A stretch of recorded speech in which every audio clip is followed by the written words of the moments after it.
இங்க ஏசி சந்தோஷமா இருக்குது, பிடிக்குது.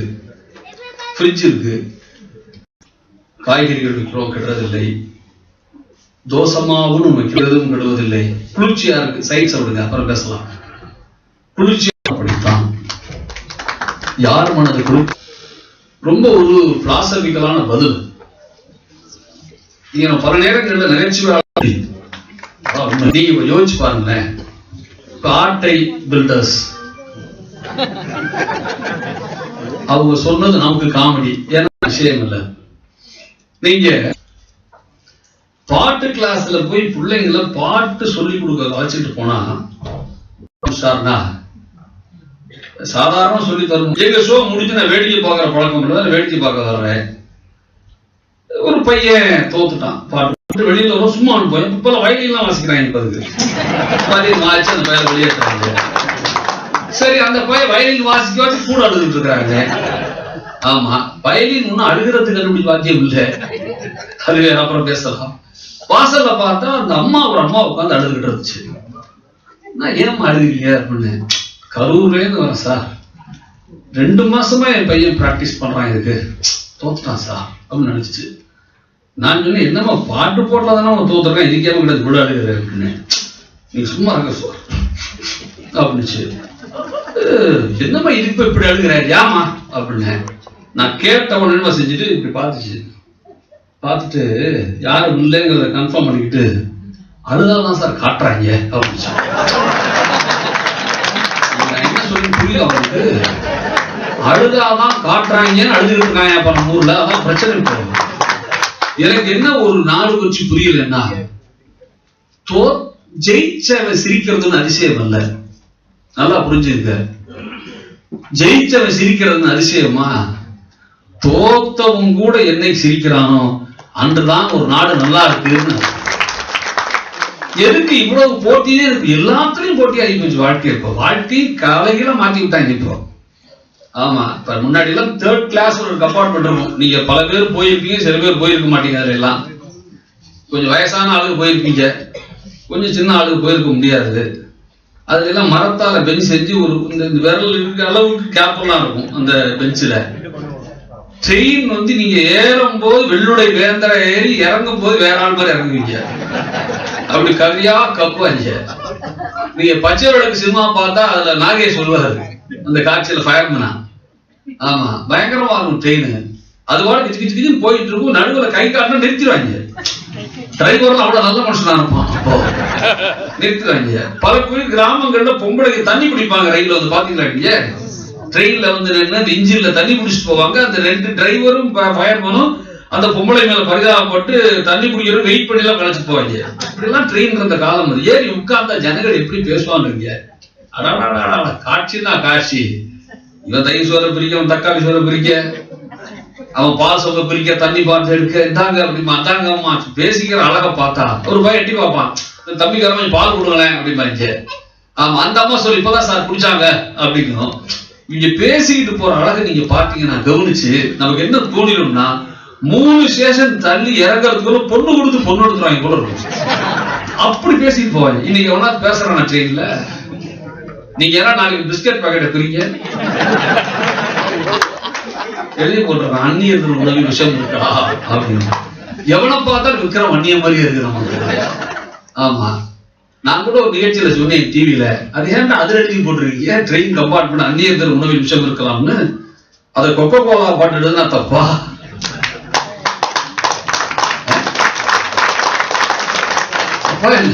சரிதானே? நம்ம ஊர்ல எல்லாமே மாத்தி மாத்தி எழுதி போடுறான். திருடர்கள் ஜாக்கிரதையும் பஸ் தான் எழுதி போடுறான். சமயங்கள்ல பார்லிமெண்ட்ல எழுதலாம், ஒன்னும் தப்பு இல்ல. எப்படி வாழ்க்கை எல்லாமே சார். ஒரு படிப்பு கூட இவ்வளவு போட்டி ஆகணுமான்னு எனக்கு புரியல. நீங்க நாமக்கல்ல தானே சார் கோழி பண்ணையும் நடத்துறான், ஸ்கூலும் நடத்துறான். என்ன சொல்றேன்னு புரியுதா உங்களுக்கு? எங்க பிராய்லர் கோழி தயார் பண்றாங்களோ அவங்களே ஸ்கூலும் தயார் பண்றாங்க அப்படின்னா கிட்டத்தட்ட 2 ஒன்றான்னு எனக்கு இன்னி வரைக்கும் புரியல. அது நீங்க தான் யோசிக்கிறீங்க, எனக்கு தெரியாது. எனக்கு இவ்வளவு போட்டி. ஆனால் அதுல +2 வந்துருச்சுன்னா அந்த பாடம், அந்த பயணப்படுத்துற பாடு, வீடுகள் அடையாத சிரமம், கேபிள் டிவி எடுத்து விட்டுறான். ஆமா, சொந்த தாய் மாமன் கல்யாணத்துக்கு போக மாட்டேங்கிறாங்க. கேட்டா பையன் +2 அப்படின்றான் மெல்ல. ஆமா, அப்பா அம்மாட்ட பேச மாட்டேங்கிறாரு. அம்மா சௌக்கியமா இருக்கு, பரவாயில்ல, பேசாம இருக்காரு அப்படின்ட்டு. இப்படியா வரலாறு? பால்கார கூட பண்ணிய மெதுவாதான் நினைக்கிறான். தம்பி +2 அப்படின்ட்டு. ஒரு பையன் +2 படிச்சா வீடே டென்ஷனா இருக்கான. அப்பா டென்ஷன், அம்மா டென்ஷன், பால்காரன் டென்ஷன், கேபிள் டிவி காரன் டென்ஷன், தாய் மாமன் எல்லாரும் டென்ஷனா இருக்கான். அந்த பையன் மட்டும் ஜாலியா இருக்கான். நீங்க என்ன யோசிக்கலாம்னா, எனக்கு என்ன புரியலன்னா, இவ்வளவு போட்டிகள் தேவையா? ஒரு ஸ்கூல் எஜுகேஷன் நான் இங்கேருந்து பாக்குற மேடல் என்னிலும் அதிகம் படிச்சவங்க, என்னை காட்டு நிறைய விவரமானவங்க எதுக்கு உட்கார்ந்துருக்கீங்க? நான் தெரியாம கேட்கிறேன். ஒரு பள்ளி கல்வி தானே ஸ்கூல் எஜுகேஷன், அதுல இவ்வளவு போட்டிகள் தேவை? பள்ளிக்கூட கல்விங்கிறது பேசிக்கலா என்னது? என்ன சார் இது? ஒரு பள்ளிக்கூட கல்விங்கிறது ஒரு குழந்தைக்கு வாழ்க்கையை அறிமுகப்படுத்துற இடம், அவ்வளவுதான். அது எக்ஸ்பர்டைஸ் எஜுகேஷன் இல்ல. அது எல்லாத்துலயும் ஒரு பயன் அறிவாளியா மாத்துறது. கணக்குனா என்ன, சயின்ஸ்னா என்ன, புவியியல்னா என்ன, ஜியோகிராஃபினா என்ன, அஸ்ட்ரானமினா என்ன, அனாட்டமினா என்னன்னு ஒண்ணு ஒரு சின்ன அறிமுகப்படுத்துறதுதான் ஸ்கூல் எஜுகேஷன். என்ன பண்றாங்க? பயங்கர போட்டியாக்கி விட்டு அவனுங்களா மொழி பிதுங்கி நிக்கிறான். ஆமா, வீடே சேர்ந்து படிக்குது. ஸ்கூலுக்கு கூட்டு போகும்போது பையன் அப்பாட்ட சொல்றான், நல்லா படிச்சிருக்கியா அப்படின்னு கேட்கறான். இன்றி அப்பாவுக்கு தான், அவனுக்கு இல்ல. உன் தலையெழுத்து எடுத்து போய் தலையெழுத்து ஒன்று இருந்துப்பா, ஜாக்கிரதையா இரு அப்படிங்கிறான் பையன். எனக்கு என்ன உண்மையால அதுல தெரியாம என் ஃப்ரெண்டோட அட்மிஷன், ஃப்ரெண்டோட பையன் அட்மிஷன் ஸ்கூலுக்கு போயிட்டேன் தெரியாதனமா. என்ன கூட்டு போயிட்டான். கூட்டு போனா அந்த ஸ்கூலா இப்ப பயங்கரமா இருக்கு. ஸ்கூல்லாம் இப்ப தமிழ்நாட்டுல அதெல்லாம் நீங்க இந்த ஊர் சென்னை எப்படின்னு தெரியாது, தெரிஞ்சுக்காரன்.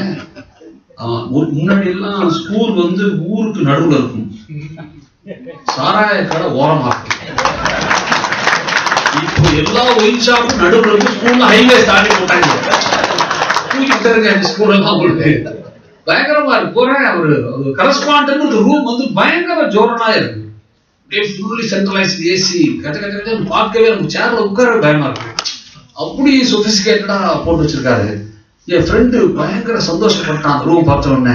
அப்படி ஸ்கூல் பின்னிடுவாங்க போறடா அப்படின்னா பேசுறா அப்படின்னு.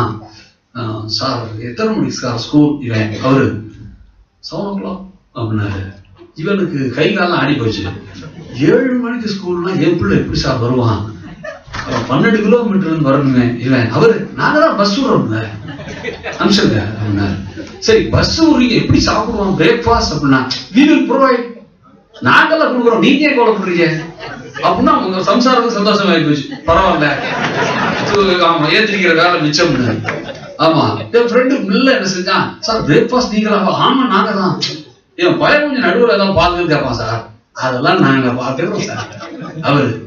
அப்புறம் மத்தியானம் லஞ்சு அப்படின்னா இவன் என்னையா வீயா அவரு 2 கொடுக்குறீங்களா? 2 இருக்குல்ல எங்கள்கிட்ட, என்ன பண்ண சொல்லுங்க?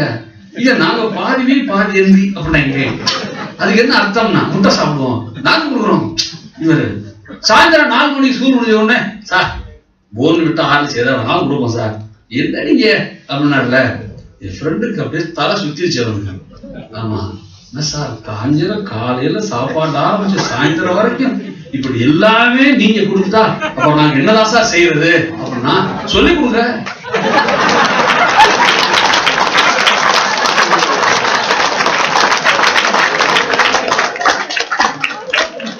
எனக்கு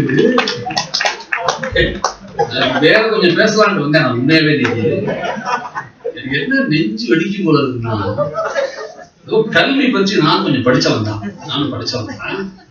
கல்விங்கிற தமிழ் வார்த்தை இருக்கு, அந்த வார்த்தையை உடைக்கலாம் சில பேர் உடைச்சு பாடுறாங்கன்னா 3 வார்த்தை வரும்டா அதுல இருந்துன்றான். ஒரு கல்விங்கிற வார்த்தையில இருந்து 2 எழுத்து சேர்த்தா கல், இந்த 2 சேர்த்தியான வில், முதலும் கடைசி சேர்த்தியான கவின்னு 3 வார்த்தை வரும்.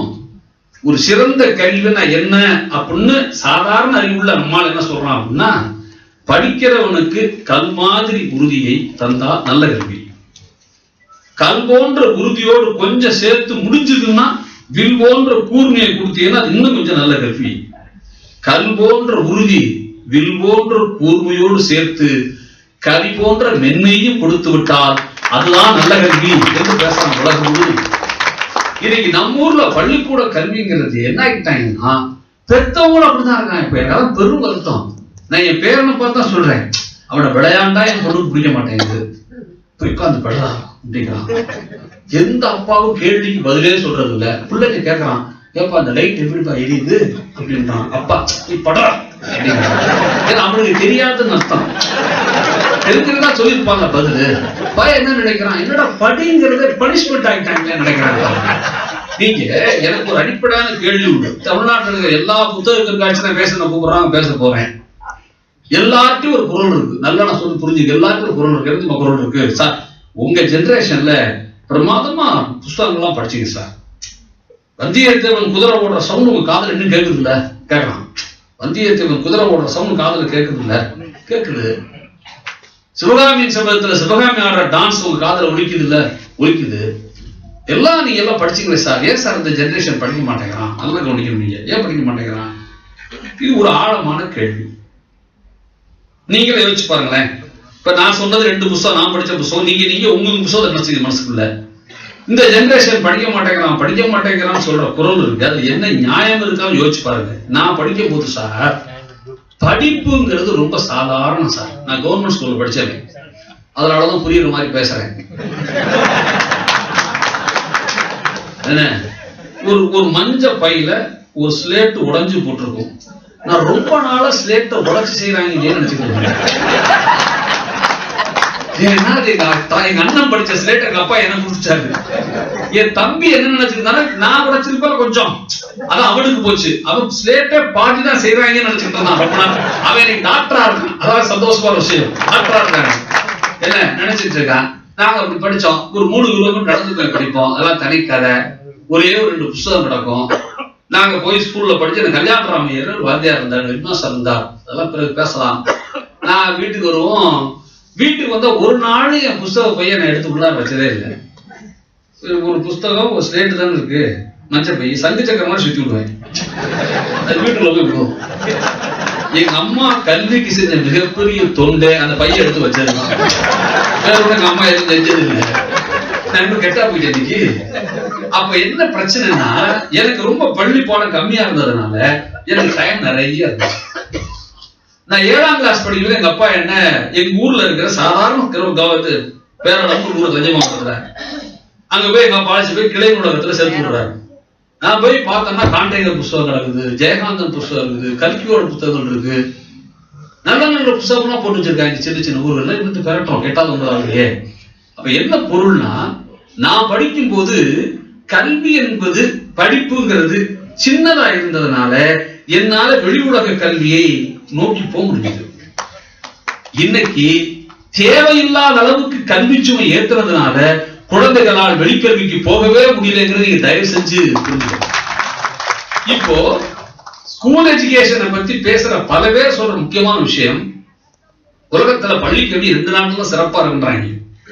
நீங்க உண்மையாகவே மயிலாப்பூர்ல சிறந்த அறிஞர்கள். எந்த 2 நாடை பத்தி பேசுறாங்கன்னா, ஒண்ணு பின்லாந்து. பின்லாந்துல ஸ்கூல் எஜுகேஷன் பிரமாதமா இருக்கு அப்படின்றான். இன்னொரு நாடு கியூபா. நீங்க பிலாசபிக்கல் கன்ஃபியூஷன் வேண்டாம், அதெல்லாம் விட்டுருங்க. இது எந்த நாடு அது எந்த நாடுங்கிற ஆராய்ச்சி வேண்டாம். மாறாக கியூபாவில் வருஷத்துக்கு எஜுகேஷன் டூரிசம் இருக்குல்ல, கல்வி சுற்றுலா, ஒரு நாட்டோட கல்வி எப்படின்னு பார்ப்பதற்கு வருகிற சுற்றுலா இருக்குல்ல, அது கியூபாவுக்கும் பின்லாந்துக்கும் வருஷத்துக்கு 1500 விசிட் அப்படிங்கிறான்.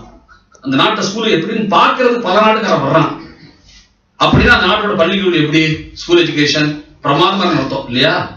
என்ன வினோதம்னா, அந்த 2 நாட்டிலும் பள்ளிக்கூடங்களில் தேர்வே இல்லை. எஜுகேஷன்ல எக்ஸாமினேஷன் இல்லை. இங்க நம்ம என்ன பாடுபடுத்துறோம் அந்த பிள்ளைகளை? யாராவது ஒரு புள்ள சந்தோஷமா படிக்கிறானா? இழுத்துட்டுல போறாங்க. அந்த அம்மா இழுத்துட்டு போற அழகா யாராவது ஒரு வீடியோகிராஃபர் போட்டோ எடுத்தா மாட்ட கிராமத்தை போய் இழுத்துட்டு போவாங்க. நீங்க ஏறக்குறை 2 ஒண்ணா இருக்கும். தர தர தர தரன்னு இருப்பாங்க. நீங்க இந்த படிப்பை பத்தி நம்ம கிராமத்தான் அடிச்ச ஜோக் மாதிரி எவன் அடிச்சதே கிடையாது. நீங்க வாய்ப்பு இருந்தா சொல்றேன், நீ படிங்க. நீங்க கி ராஜநாராயணன் நாட்டுப்புற கதைகள் ஒரு தொகுத்து இருக்காரு. நமது கிராமங்கள்ல புலங்கின கதைகளை மட்டுமே தொகுதி. ஏன் அந்த புத்தகத்தின் பேரை சொல்லிட்டு நான் பேசுறேன்னா, நான் ஒரு கதை சொல்லிட்டு போயிடலாம், நீங்க முழு புத்தகத்தை படிக்கலாம்ல, அதுக்காக தான். அது ஒரு கதை வரும். ஒரு ராஜா மந்திரி பேசிக்காங்க. மந்திரி சொல்வாரு, நீங்க இந்த படிச்சவங்க ரொம்ப அறிவாளி நினைக்கிறீங்க அப்படிமா மந்திரி. ராஜா ஆமா அப்படிமா. இல்ல நான் நிரூபிக்கட்டுமா அப்படிப்பாரு மந்திரி கதையில, கிராமத்து கதையில. சரி நிரூபி பார்ப்போம் அப்படிப்பாரு. சரி என்ன உடனே அன்னைக்கு படிச்சவங்க ஆசிரியர் மட்டும்தான் இல்லையா? இன்னைக்கு எல்லா ஃபீல்ட்லயும் படிச்சவங்க இருக்கீங்க. அன்னைக்கு வாத்தியார் மட்டும் தான் படிச்சவங்க. யாரும் ஆசிரியர் கோச்சுக்காரு. நான் சொல்றது கோச்சுட்டா கீராஜா போய் கோச்சுக்கணும், ரெண்டு கோச்சுக்க முடியாது. ஆமா சரி என்ன தண்டரா போட்டு எல்லாரும் ராஜா அழைக்கிறார் வாங்க வாங்க வாங்கன்றாங்க. எல்லாம் படிச்சவங்க வந்துருவாங்க, வாத்தியாரம் வந்துருவாங்க. அந்த காலத்துல இப்ப சம்பளம் நல்லா இருக்கு ஆசிரியருக்கு, அப்ப சம்பளம் கம்மி அந்த காலம். அதெல்லாம் பாவமா இருக்குல்ல, வாத்தியார் வருவாங்க. ராஜா சிம்மாசனம் ஸ்ரீதர் உட்கார்ந்துருப்பாரு. வந்து எல்லாரும் வாங்க அப்படின்னு கூப்பிடணும். எல்லாரும் வருவாங்க, என்ட்ரன்ஸ் வர மாதிரி வருவாங்க. வந்து ராஜா சிவாரு நல்ல கதையை கவனிங்க அப்படின்னா அதான் வந்து உட்காருங்கன்னு அர்த்தம். பக்கத்துல நாற்காலி போட்டுருக்கு, கூப்பிட்டு அப்படின்பாரு. எல்லா வாத்தியாரும் யோசிப்பாங்க, ராஜா டெஸ்ட் பண்றாரு அப்படின்னு. ராஜா எப்படி கூப்பிட்டுருக்காரு அப்படின்னு வாத்தியார். இது என்ன எழுத்துன்னு கேட்கிறாரோ, தானா அப்படின்பாரு வாத்தியார். மந்திரியை பார்த்து ராஜா சிரிப்பார். மந்திரி சொன்ன தெரியுதா அப்படிமா மந்திரி. எல்லாம் வந்துருவாங்க. அந்த உடனே ராஜா என்ன செய்வாரு, மந்திரி ராஜா சேர்ந்து சரி நீங்க ஆசிரியர்கள், உங்களுக்கு நீங்க ஸ்பெஷல் அசைன்மெண்ட் இருக்கு. என்ன? ஒரு அடர்ந்த காட்டுல சூப்பர் பங்களா ஒன்று ஃபிக்ஸ் பண்ணிருக்கோம். அந்த பங்களாவில் நீங்க நைட் ஃபுல்லா தங்குங்க. உங்களுக்கு சகல ஏற்பாடு பண்ணி வச்சிருக்கோம். அந்த பங்களாக்குள்ள நீங்க சமைச்சு சாப்பிட்டு சந்தோஷமா இருக்கும் போங்க அப்படின்பாரு ராஜா. பெரிய வண்டியில ஜாமான் நெஞ்சிக்கிட்டு படிச்ச வாத்தியார கூப்பிட்டுக்கிட்டு நடு காட்டுல அரண்ல கொண்டு விடுவாங்க. நம்ம எல்லாம் ரிசார்ட் போறோம்ல அந்த மாதிரி. அதான் சார் ரிசார்ட் காமெடியா தான் ஸ்பெஷலா சொல்றான். நீங்க தங்குகிற ரிசார்ட்டில் மின் வெளிச்சம் இல்லை, அதான் அதுதான் காசு கூட. உங்களுக்கு புரியுதா? உங்களுக்கு அதான் காசு கூட. பல பேர் சொல்றான் தமிழ்நாடு அப்படித்தானே இருக்கு பேசாம அப்படின்னு.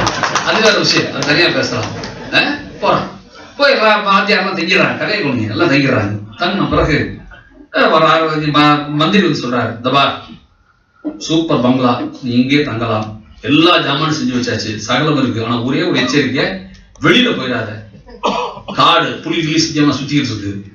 ஆமா ஒரு தரிகட்ட யானை சுத்துது, ஆனா வெளியில போய் எச்சரிக்கைன்னு போயிடாத மந்திரி.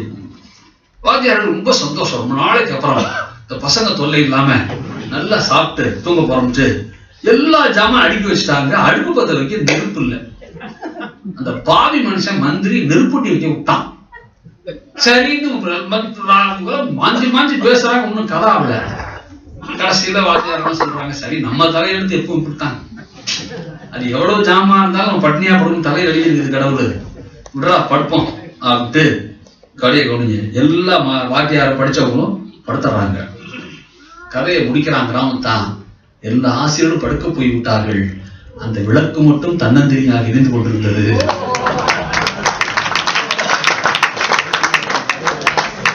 என்னன்னு புரியுதா உங்களுக்கு? அதாவது படிச்சவன ஒரு கட்டு சோறு மாதிரி சித்தரிச்சாங்க கிராமத்தான். இவன் செஞ்சு வச்சால் இவனுக்கு அதுக்கு மேல ஒண்ணும் தெரியாது அப்படின்னு. நீ என்ன எனக்கு ரொம்ப ரொம்ப வருத்தமாவும் பாவமா இருக்குன்னா, இன்னைக்கு இந்த கல்விக்குள்ள சிக்கிக்கிட்டு கஷ்டப்படுகிற அல்லது அறிவு நோக்கி போக விரும்புகிற பல பல பல பல பேருக்கு எனக்கு என்னவோ நகைச்சுவை மன்றம் சிறந்த அறிவை, வாழ்வியலை வேறொரு முறையில் சொல்லித் தருவது. நீங்க வாழ்க்கைய பல்வேறு விதமா சொல்லித்தரலாம் சார், பல்வேறு சொல்லித்தரலாம். நீங்க அதுல ஒரு வகை இந்த ஜாப்ஸ் காமெடிங்கிற விஷயங்கள். நீங்க எது சார் காமெடி இல்லப்போ? சினிமா காமெடி இல்லையாப்போ? நீங்க பெரிய ஹீரோ நடிக்கிறார் படம், என்னென்னமோ படம் யோசிச்சு பாருங்க. நீங்க பயங்கரமான படங்கள், சண்டை காட்சி வருது ஹீரோ நடிக்கிற படங்கள்ல. சண்டை காட்சி, ஆமா நம்ம தனுஷ் நடிச்சிருக்கிற வேலையில்லா பட்டதாரில சண்டை காட்சி வருது. பயங்கரமான சண்டையெல்லாம் தனுஷ் போடுறாரு. எதை கூட அந்த படம் பிடிச்சதா இருக்கு, வேலையில்லா பட்டதாரி. பாதி படம் பிடிச்சிருக்கு. பாதி படத்துக்கு என்ன சந்தேகம் வந்துருச்சுன்னா, ஒருவேளை அந்த இன்ஜினியருக்கு சண்டை போட தெரியலன்னு வைங்க. படம் பார்க்கல, அந்த கெதி என்ன ஆகுன்னு யோசிச்சு பாருங்க. சண்டை போட தெரிஞ்ச இன்ஜினியர் தப்பிச்சான், சண்டை போட தெரியாது என்ன பண்ணாலும் இருந்தாலும் என்ன ஆயிப்பாரு. சரி, தமிழ் சினிமாவே காமெடி தான் சார். நீங்க ஏன் நம்ம நாட்டுல சண்டை காட்சி பாக்குறாங்க? ஏன் தமிழ்நாட்டுல எல்லாரும் சண்டை காட்சி படம் பாக்குறாங்க? சண்டை போட படம் என்ன காரணம்? இன்னைக்கு எவனுக்குமே சண்டை போட தெரியாது. சிக்கலே அங்கதான் ஆரம்பிக்குது. சரி, நமக்கு தெரியாது எவனோ பண்றான். நீ என்ன தெரியுமா? அதை விட பெரிய காமெடி, நீங்க பெரிய ஹீரோ சண்டை காட்சியில சண்டை போடுற மாதிரி நடிக்கிறார். ஆனா உண்மையாவே ஒரு ஸ்டண்ட் ஆக்டர் தான் சண்டை போடுறான். என்ன பெரிய விஷயம்னா உண்மையா ஸ்டண்ட் போடுறவன டூப்புங்க, சண்டை போடுற மாதிரி நடிக்கிறவன ஹீரோங்க. காமெடியா உங்களுக்கு இப்போ நீங்க யோசிச்சு பாருங்க, ஒன்னொன்னா யோசிச்சு பாருங்க. எனக்கு என்ன தோணுதுன்னா, வாழ்க்கையை சொல்லி தருகிற முறை நான் சொல்றது இருக்குல்ல, சொல்லி தருகிற முறைங்கிறது நமக்கு பல்வேறு விதங்கள் தோணுது. நான் சொன்னேன்ல, மனசு குளிர்ச்சியா இருக்கு. நகைச்சுவை என்பது என்ன அப்படின்னு பேர் வரும்போது என்ன தோணுதுன்னா, நகைச்சுவை அப்படிங்கிறத நீங்க எனக்கு என்ன மனசுல படும்னா, ஒரு மனித மனம் குளிர்ச்சியா இருந்தா நல்லதுன்னு நான் நினைக்கிறேன். குளிர்ச்சியா இருக்கிற மனசுக்குள்ள பொறாம இருக்காது, போட்டி இருக்காது. குறைந்தபட்சம் இந்த நேரமாவது நான் சொல்லக்கூடிய அவங்களுக்கு வெள்ளத்தியா இருக்கணும். நீங்க நல்ல நகைச்சுவை உள்ளவனுக்கு வெள்ளத்தியா இருக்கும் மனசு. நீங்க சார்லி சாப்ளின் வாழ்க்கையை படிச்சீங்கன்னா, உலகத்துல அதிகமா காசு கொடுத்த படங்கள் அவன் படம் தான். முதல்ல வேர்ல்டு சினிமாவில் அதிகமான ரூபாய்க்கு கொடுத்தது சாப்ளின் சினிமா தான். வாழ்க்கையோட காட்சி படிச்சு நான் பிரமிச்சு போயிட்டேன். ஒரு நாள் சாப்ளின் தண்ணி மட்டும் குடிச்சுக்கிட்டு இருக்காரு கிணத்துல. மேனேஜர் ஓடி வந்து சொல்றான், மேனேஜர், சாப்ளின் உன் படம் இத்தனை கோடி டாலர் வித்திருக்கு அப்படிங்கிறான். சாப்ளின் காதுல வாங்கிக்காம தண்ணி முடிஞ்சு குடிச்சிட்டு இருக்காரு.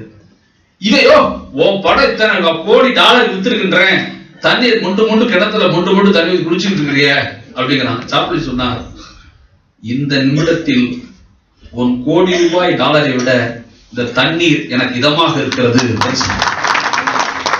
எவ்வளவு பெரிய துறவுக்குள்ள மனசு யோசிச்சு பாருங்க. நீங்க எவ்வளவு பெரிய துறவுக்குள்ள மனசு.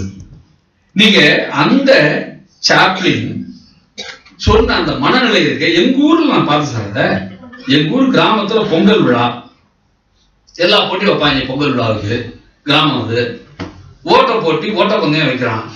எங்க ஊர் பஞ்சாயத்துல பிரசிடண்ட கூப்பிட்டு பிரைஸ் விட்டோம். நாங்க வழக்கம் போல ஓட்ட போட்டி எல்லாம் முடிஞ்சுது. இப்ப முதல் பரிசுக்கு ஒரு சைக்கிள் வச்சிருந்தோம். சைக்கிள் வந்து பாத்தீங்கன்னா அந்த காலத்து ராலி சைக்கிள் பச்சையா இருக்கும். பாத்தீங்களா நீங்க, ஒரு பச்சை கலர்ல இருக்கும். கைப்பிடி எல்லாம் வச்சு ஜீனாலாம் ஒட்டி கட்டி பிரமாதமா சைக்கிள் அலங்காரம் பண்ணி வச்சிருக்கோம். டேபிள்ல, மேஜ, இதுல ஸ்டேஜ்ல எல்லாம் போட்டி முடிஞ்சு பயண கொடுத்து டங்கு ஓடி வந்து முடிஞ்சது போட்டி. பரிசினை நமது பஞ்சாப் பிரசிடண்ட் வழங்குவார் அப்படின்னு வயிற்றுல சொல்லிட்டாங்க. எங்க பிரசிடண்ட் என்ன பண்ணாரு, சைக்கிள் கொண்டு போய் அந்த கடைசியில வந்தாலும் அவன்கிட்ட கொடுத்தாரு.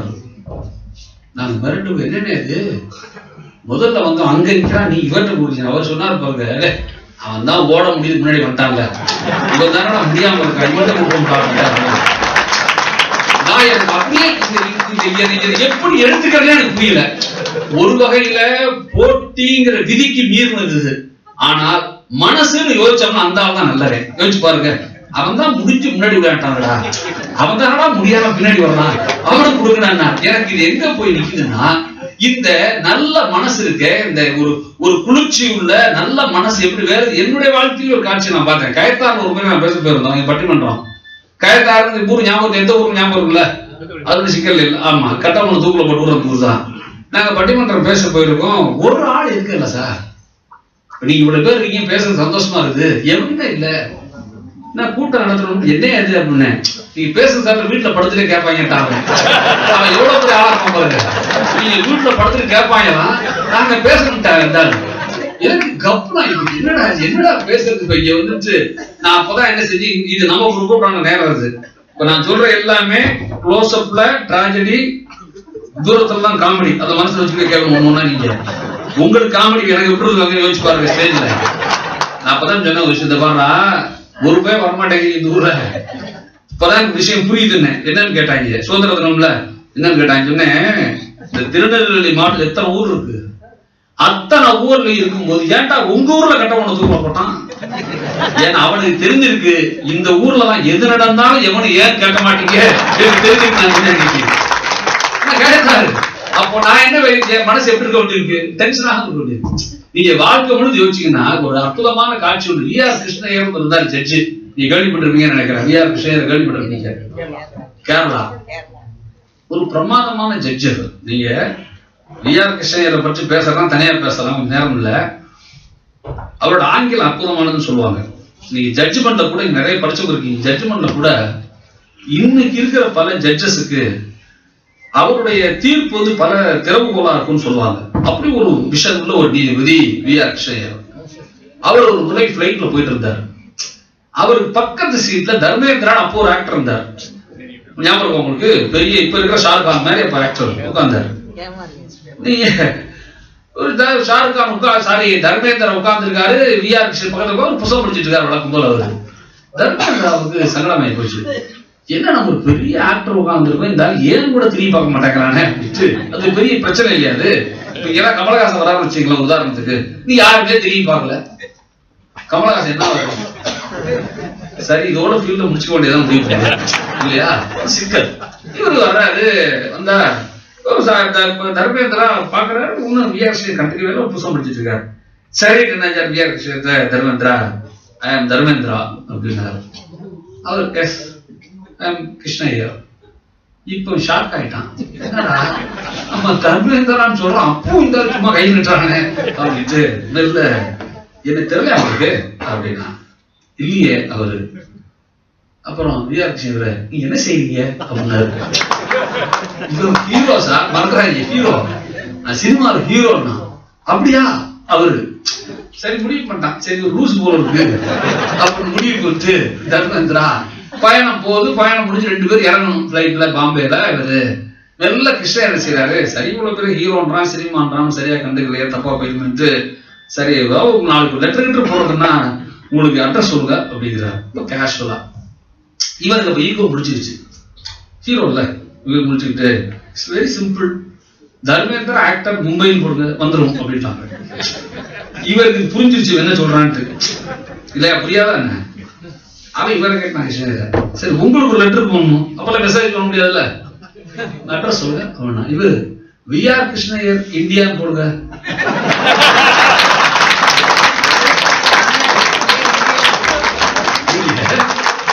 எது எது நல்ல மனசுங்கிறது நான் சொல்றேன். என்ன புரிஞ்சுக்கணும்னா, உண்மையாகவே இந்த ஒரு வரி இருக்கே, டிராஜடி காமெடிக்குள்ள அந்த விஷயம் வந்து என்ன மிரட்டிக்கிட்டே இருக்கு. சாப்பிட விஷயம் மிரட்டு. அவன் ஒரு படம் எடுத்தாங்க, மாடர்ன் டைம்ஸ் பேர். நீங்க பெரிய விஷயங்களை பெருசா சொல்றதுன்னு அதிசயம் இல்லை. சில பேர் உண்ணமுள்ளாச்சே பெருசா சொல்லிட்டு இருப்பான். அது பெரும் கொடுமை, அது பெரும் கொடுமை. யார் அறிவாளி தெரியுமா? பெரிய விஷயத்த சாதாரண சொல்றான் பாருங்க, அவன் தான் சிறந்த அறிவாளி. உண்மையாக தான் அர்த்தம். நீங்க சாப்ளினுடைய நீங்க ஒரு படம் சொல்லலாம், அவருக்கு கிரேட் டிக்டேட்டர்னு படம் நீங்க பார்த்திருக்கீங்கன்னு நினைக்கிறேன். அதாவது 2வது உலக யுத்தம், செகண்ட் வேர்ல்டு வார் வந்து நடந்த போது ஹிட்லருடைய கிறுக்குத்தனம் இருக்குல்ல, ஹிட்லருடைய கிறுக்குத்தனம். உண்மையாவே ஹிட்லர் ஒரு மனநோயாளி, மறந்துடாதீங்க, மனநோயாளி. ஒரு மனநோயாளி தான் இப்படி எல்லாரையும் ஜெயிக்கணும்னு ஆசைப்படுவான். ஒரு நல்லவன் எல்லோரும் ஜெயிக்கணும்னு ஆசைப்படுவான். 2வது வித்தியாசம். தான் மட்டும் ஜெயிக்கணும்னு நினைச்சாலே ஒரு நோயாளி தாங்க. அதான் அவனுடைய பிரச்சனை. இத காட்சிப்படுத்துவோம் பாருங்க சாப்ளின் ஒரு படத்துல.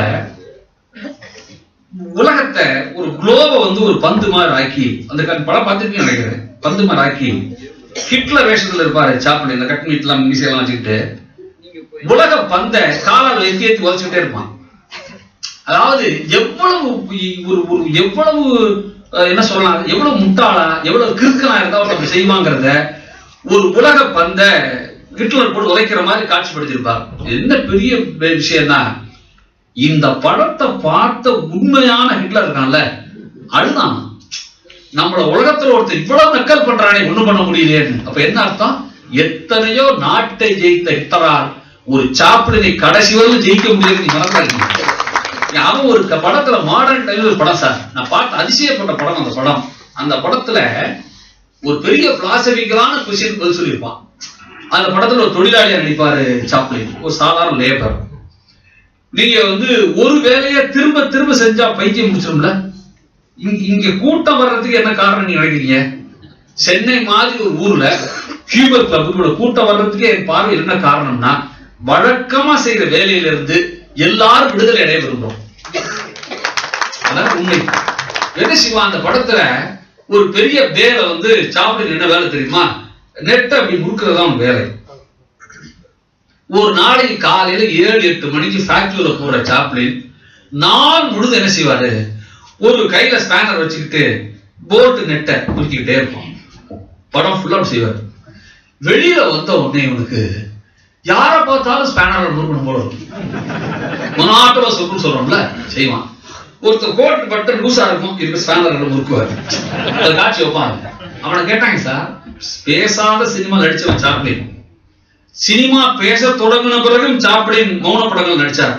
இப்போ சாப்ளின் கேட்டான், ஏன் பேச டாக்கீஸ் ஆயிடுச்சு சினிமா தானே, கிருஷ்ணா டாக்கீஸ், வெலிங்டன் டாக்கீஸ்னு பேச ஆரம்பிச்சு அர்த்தம். சினிமா தான் பேச ஆரம்பிச்சிருச்சே, நீ ஏன் படத்துல பேச மாட்டேங்கிற? சாப்ளின் சொன்ன பதில், நான் ஒருவேளை இங்கிலீஷ் பேசுறேன் என் படத்துல, அப்போ இங்கிலீஷ் தெரிஞ்சவங்க மட்டும்தான் என் படம் புரியும். ஒருவேளை நான் தமிழ் பேசுறேன் வையி, தமிழ் பேசுறவங்க தான் என் படம் புரியும். இப்ப நான் பேசாம இருந்தேன்னா என் படம் எல்லாருக்கும் புரியும் என்று சொன்ன அவன் ஒரு காட்சி வைப்பானா. இப்படி ஃபேக்டரி வேலை செய்யற சாப்ளின் செஞ்சுட்டு இருக்கும்போது திடீர்னு அந்த ஃபேக்டரி ஸ்ட்ரைக் வந்துடும். ஸ்ட்ரைக் வந்து ஃபேக்டரியை பூட்டிடுவாங்க.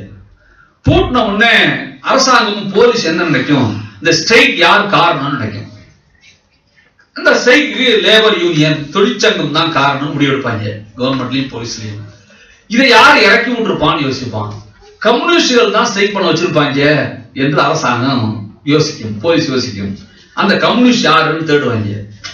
நல்லா கவனிக்க, இது எதுவும் சாப்பிடுறது தெரியாது. அவன் அப்புறாணி பசி வந்து அந்த படத்துல ஒரு காட்சி வைப்பான். அவன் லவ்வர் போய் சூப்பர் மார்க்கெட்ல திருடிடுவான் ஒரு கேக்க.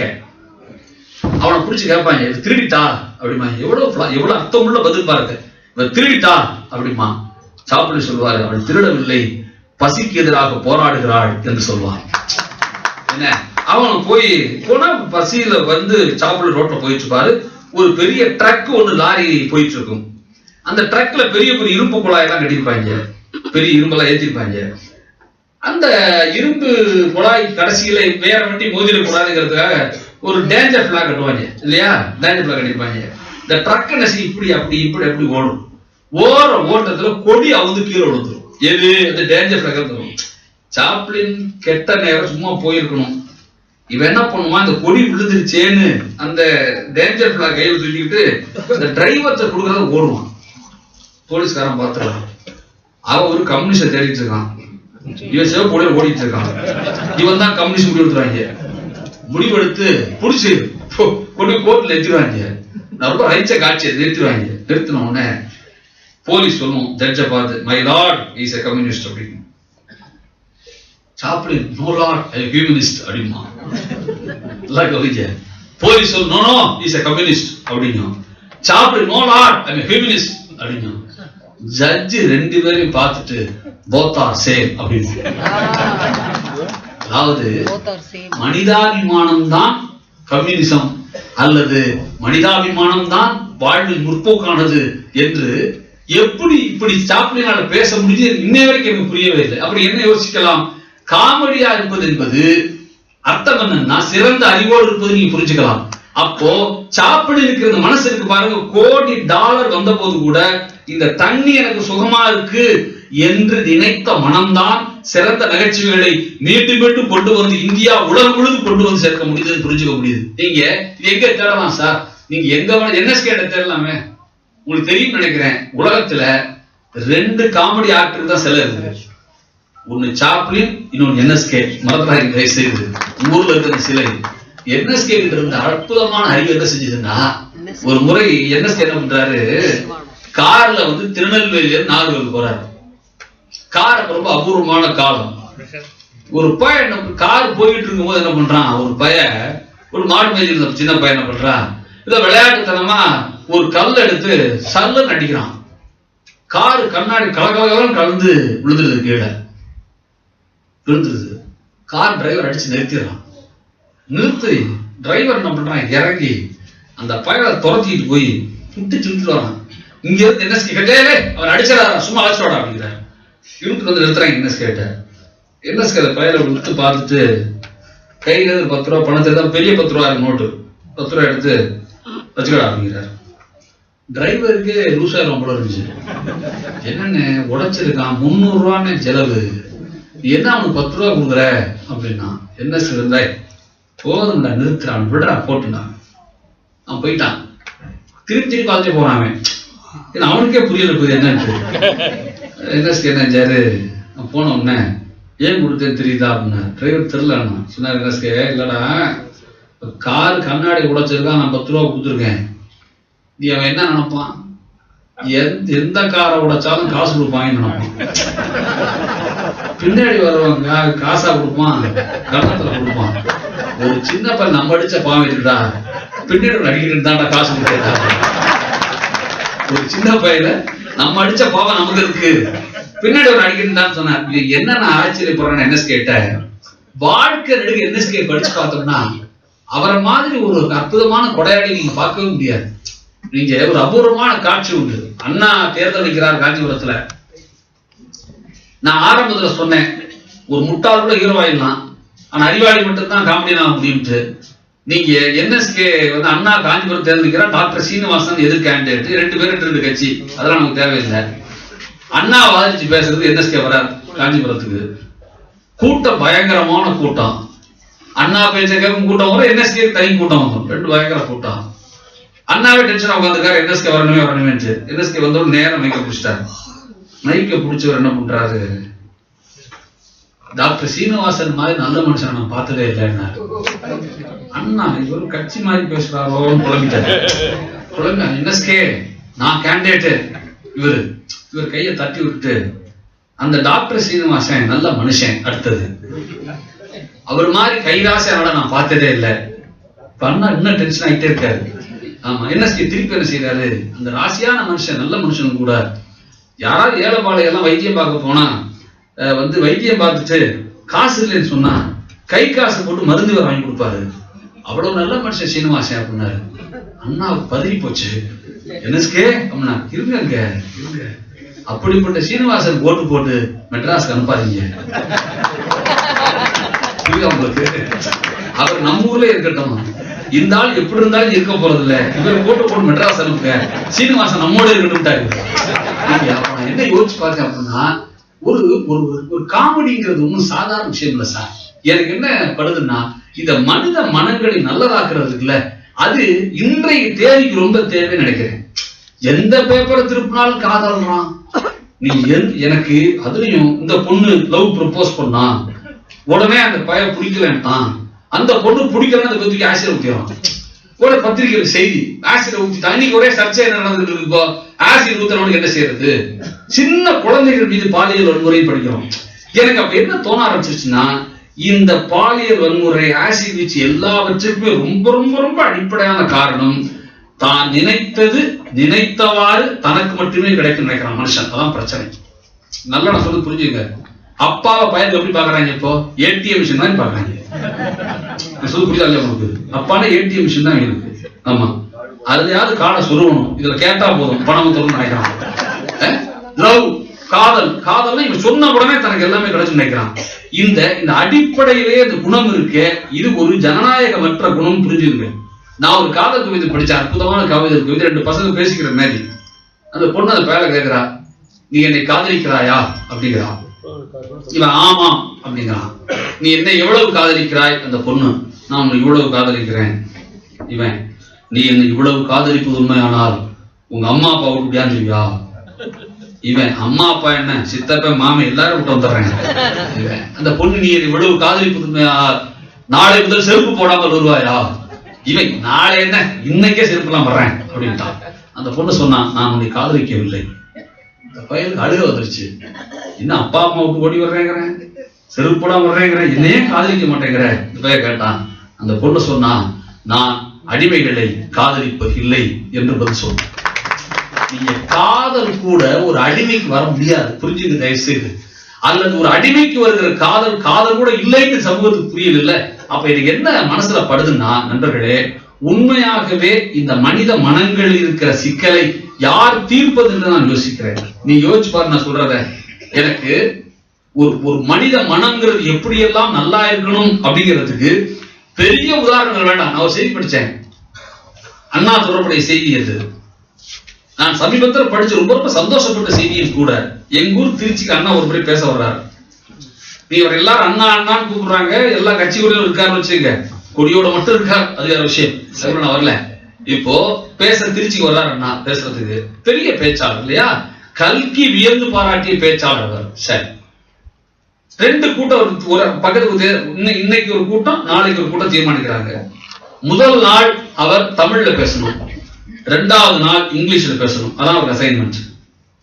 கார் இறங்கி வர்றாரு, மாடர்ன் ஹோட்டல் ஒரு ஹோட்டல் திருச்சியில, அப்ப அதுதான் ஃபேமஸ், தங்கறதுக்கு அழைச்சு சொல்றாங்க. என்ன செய்யறாரு, வழியில வரும்போது போஸ்ட் படிச்சுட்டே வர்றாரு. முதல் நாள் அண்ணா தமிழில் பேசுவார், அடுத்த நாள் ஆங்கிலத்தில் பேசுவார், தேவர்ஹால்ல போஸ்டர் இருக்கு. கொஞ்ச தூரம் கடந்த உடனே சோமசுந்தர பாரதி திருச்சியில் பேசுகிறாரும் போஸ்டர் இருக்கு. அதையும் படிச்சு வந்தவர் என்ன செய்யறாரு, அந்த கூட்டத்திற்கு ஏற்பாடு செய்த டி.கே. சீனிவாசன் தமிழ் ஒரு எழுத்தாளர் இருந்தார். உங்கள் யாராவது ஆடும் மாடும் ஒரு நாவல் இருக்கு, படிச்சிருந்தீங்கன்னா அந்த நாவலுடைய சிறப்பு உங்களுக்கு புரியும்.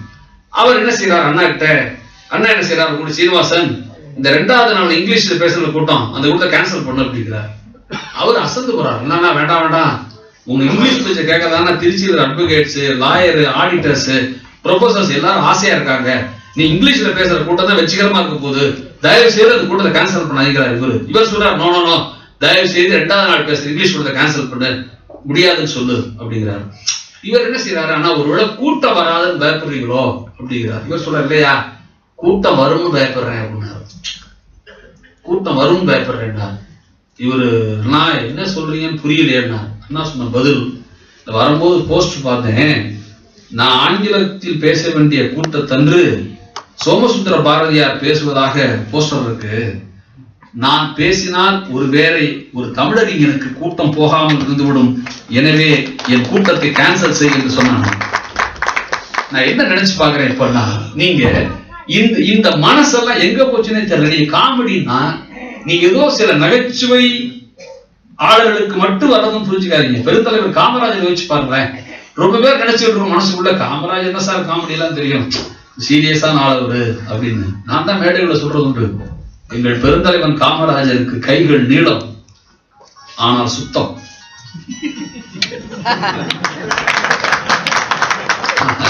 கவியரங்களை சொன்னேன், சுத்தம். ஆளு கண்ணங்கரேன்னு இருப்பார், இந்த மாதிரி கருப்பா இருப்பார். ஏன் கருப்பா இருந்தது, ஏன் கடவுளை அவர் கருப்பா படைச்சான் காமராஜர்? கடவுள் கருணை உள்ளவன் இல்லையா, ஏன் கருப்பா படைச்சான் காமராஜர்? காரணத்தோடு தான். யாருக்கெல்லாம் ஏழ்மையின் காரணமாக கல்வி மறுக்கப்பட்டதோ அவனெல்லாம் கல்வி என்று சாப்பீஸ் எழுதுவதற்கு அவர்தான் கரும்பலாக இருக்க போகிறார் என தெரிந்த இயக்கியவர் கருப்பா படைச்சது. நீங்க அந்த காமராஜரை சிவாஜி கணேசன் என்ன பண்ணாரு, எல்லாரும் ஒரு கட்சியில சினிமாவில சுத்திட்டு வராங்க, நம்ம கட்சிக்கு சினிமாவை இல்லையாச்சு, காமராஜரை கூப்பிட்டு சினிமாவை கிளாப் பண்ணி நீங்க தான் ஆரம்பிச்சுக்கணும்ட்டாங்க காமராஜர். என்ன சினிமான்னு காமராஜர் கேட்டா, வாங்கினா பாத்துக்கலான்ட்டாங்க, போயிட்டாரு. ஷூட்டிங் நீங்க பாத்துருக்கீங்களா, பாத்துருப்பீங்க மெட்ராஸ்காரவங்க. ஆமா, அது ஒரு பெரும் கொடுமை. அது நீங்க எம்ஆர் கேட்டாங்க, சினிமானா தமிழ்நாடு கிறுக்கு பிடிச்சி திரிகிறாங்கல்ல, இது எப்படி தீர்க்கிறதுன்னு. ராதா சொன்னாரு, எல்லாரையும் ஷூட்டிங் பார்க்க சொல்லு சரியாயிடும் அப்படின்னாரு. ராதா சொல்ல பதில் சார், அது எல்லாரையும் ஷூட்டிங் பார்க்க சொல்லு, சினிமா கிறுக்கு சரியா இருந்தாரு. இன்னும் கெட்டிக்காரன். ஆமா, பெரியவர் உட்கார்ந்துருக்காரு காமராஜ். ஷூட்டிங் ஆரம்பிக்க வேண்டிய நேரம்லாம் வந்துருச்சு. அங்க தட்டுறாங்க, நீ பாத்துட்டீங்களா, தட்டிக்கிட்டே இருப்பாங்க, தொடச்சுக்கிட்டே இருப்பாங்க. நாங்க இந்த டிவி ஷூட்டிங் போனா நான் பயப்படுவேன், பேசவே விட மாட்டாங்க. நீங்க என்னென்ன நினைச்சிருப்பீங்க, அவன் தொடச்சுக்கிட்டே இருப்பான். என்ன ஓடிக்கிட்டே இருக்க நேரம் 1 மணி நேரம் 2 மணி நேரம் ஆகி போச்சு. காமராஜ் பாடு உட்காந்துருக்காரு, வேர்க்கு துண்டாவை தொடர்ந்து உட்காந்துருக்காரு. படம் வந்து பார்த்தால் பசி தீரும் படம். சிவாஜி கணேசன் மேக்கெல்லாம் கொண்டு வர்றாரு, காமராஜ் மேல பாக்குறாரு, அந்த இடத்துல 2 பேரும் லைட் அடிட்டு இருக்கான். அப்படியே ஒரு 2 மணி நேரம் ஓடி போச்சு. கூப்பிட்டு வர, ஐயா நீங்க ஆரம்பிச்சிக்க சினிமா என்னச்சு. காமராஜ் கேட்டாரு, என்னப்பா படம்? பார்த்தாலே பசி தீரும் அப்படின்னாங்க. நகைச்சுவை பாருங்க. காமராஜ் சொன்னாரு, சரி என்ன பார்த்தாலே பசி தீரும் உண்மையானா, நாளையில இருந்து உங்க படத்தை பார்க்க சொன்னா ஜனங்களுக்கு தான் மத்தியானம் பசி தீர்ந்துருமா? சரி உங்க படத்தை பார்க்க சொன்னா காலையில பசி ஜனங்களுக்கு தீர்ந்துருமா? என்னைய பேர் வச்சிருக்கீங்கன்னு யோசிச்சேன். பதில பாருங்க, யோசிச்சேன். இங்க வந்த பிறகுதான் இவ்வளவு கஷ்டப்பட்டா சினிமா இருக்கிறீங்க. இங்க 2 பேர் அந்த இடத்துல தொங்குறான், இங்க 2 பேர் மேற்கு வேலை செய்யலாம். அப்பதான் எனக்கு புரிஞ்சுது, நீங்க இவ்வளவு கஷ்டப்பட்டு எடுக்கிற சினிமாவை நாங்கள் பார்த்தா உங்கள் பசி தீரும் என்று புரிந்தது என்று காமராஜ் பேசினார். நான் ஆச்சரியப்பட்டு போயிட்டேன். அப்போ ரொம்ப இளகன மனசு வரும்போதெல்லாம் வாழ்க்கைக்கு இந்த நகைச்சுவைகள் கை கொடுக்குதுன்னு நினைக்கிறேன். கண்ணதாசன் தானே சார் இருந்தாரு. நீ சினிமா எல்லாம் சொல்ற கண்ணதாசன் மாதிரி எல்லாம் கோவையில் கண்ணதாசனோட பேசினேன், வாணிஜியெல்லாம் பாடும்போது நான் பேசினேன், சந்தோஷமா இருந்துச்சு. உண்மையாவே நீ கண்ணதாசன் வாழ்க்கையில ரொம்ப அபூர்வமான மனிதர் கண்ணதாசன். நீங்க ரொம்ப ரொம்ப ரொம்ப ரொம்ப அரிதான பர்சனாலிட்டி. சில பேர் தான் வாய்ப்பான் வாழ்க்கையில, எல்லாரும் தெரிஞ்ச மாதிரி.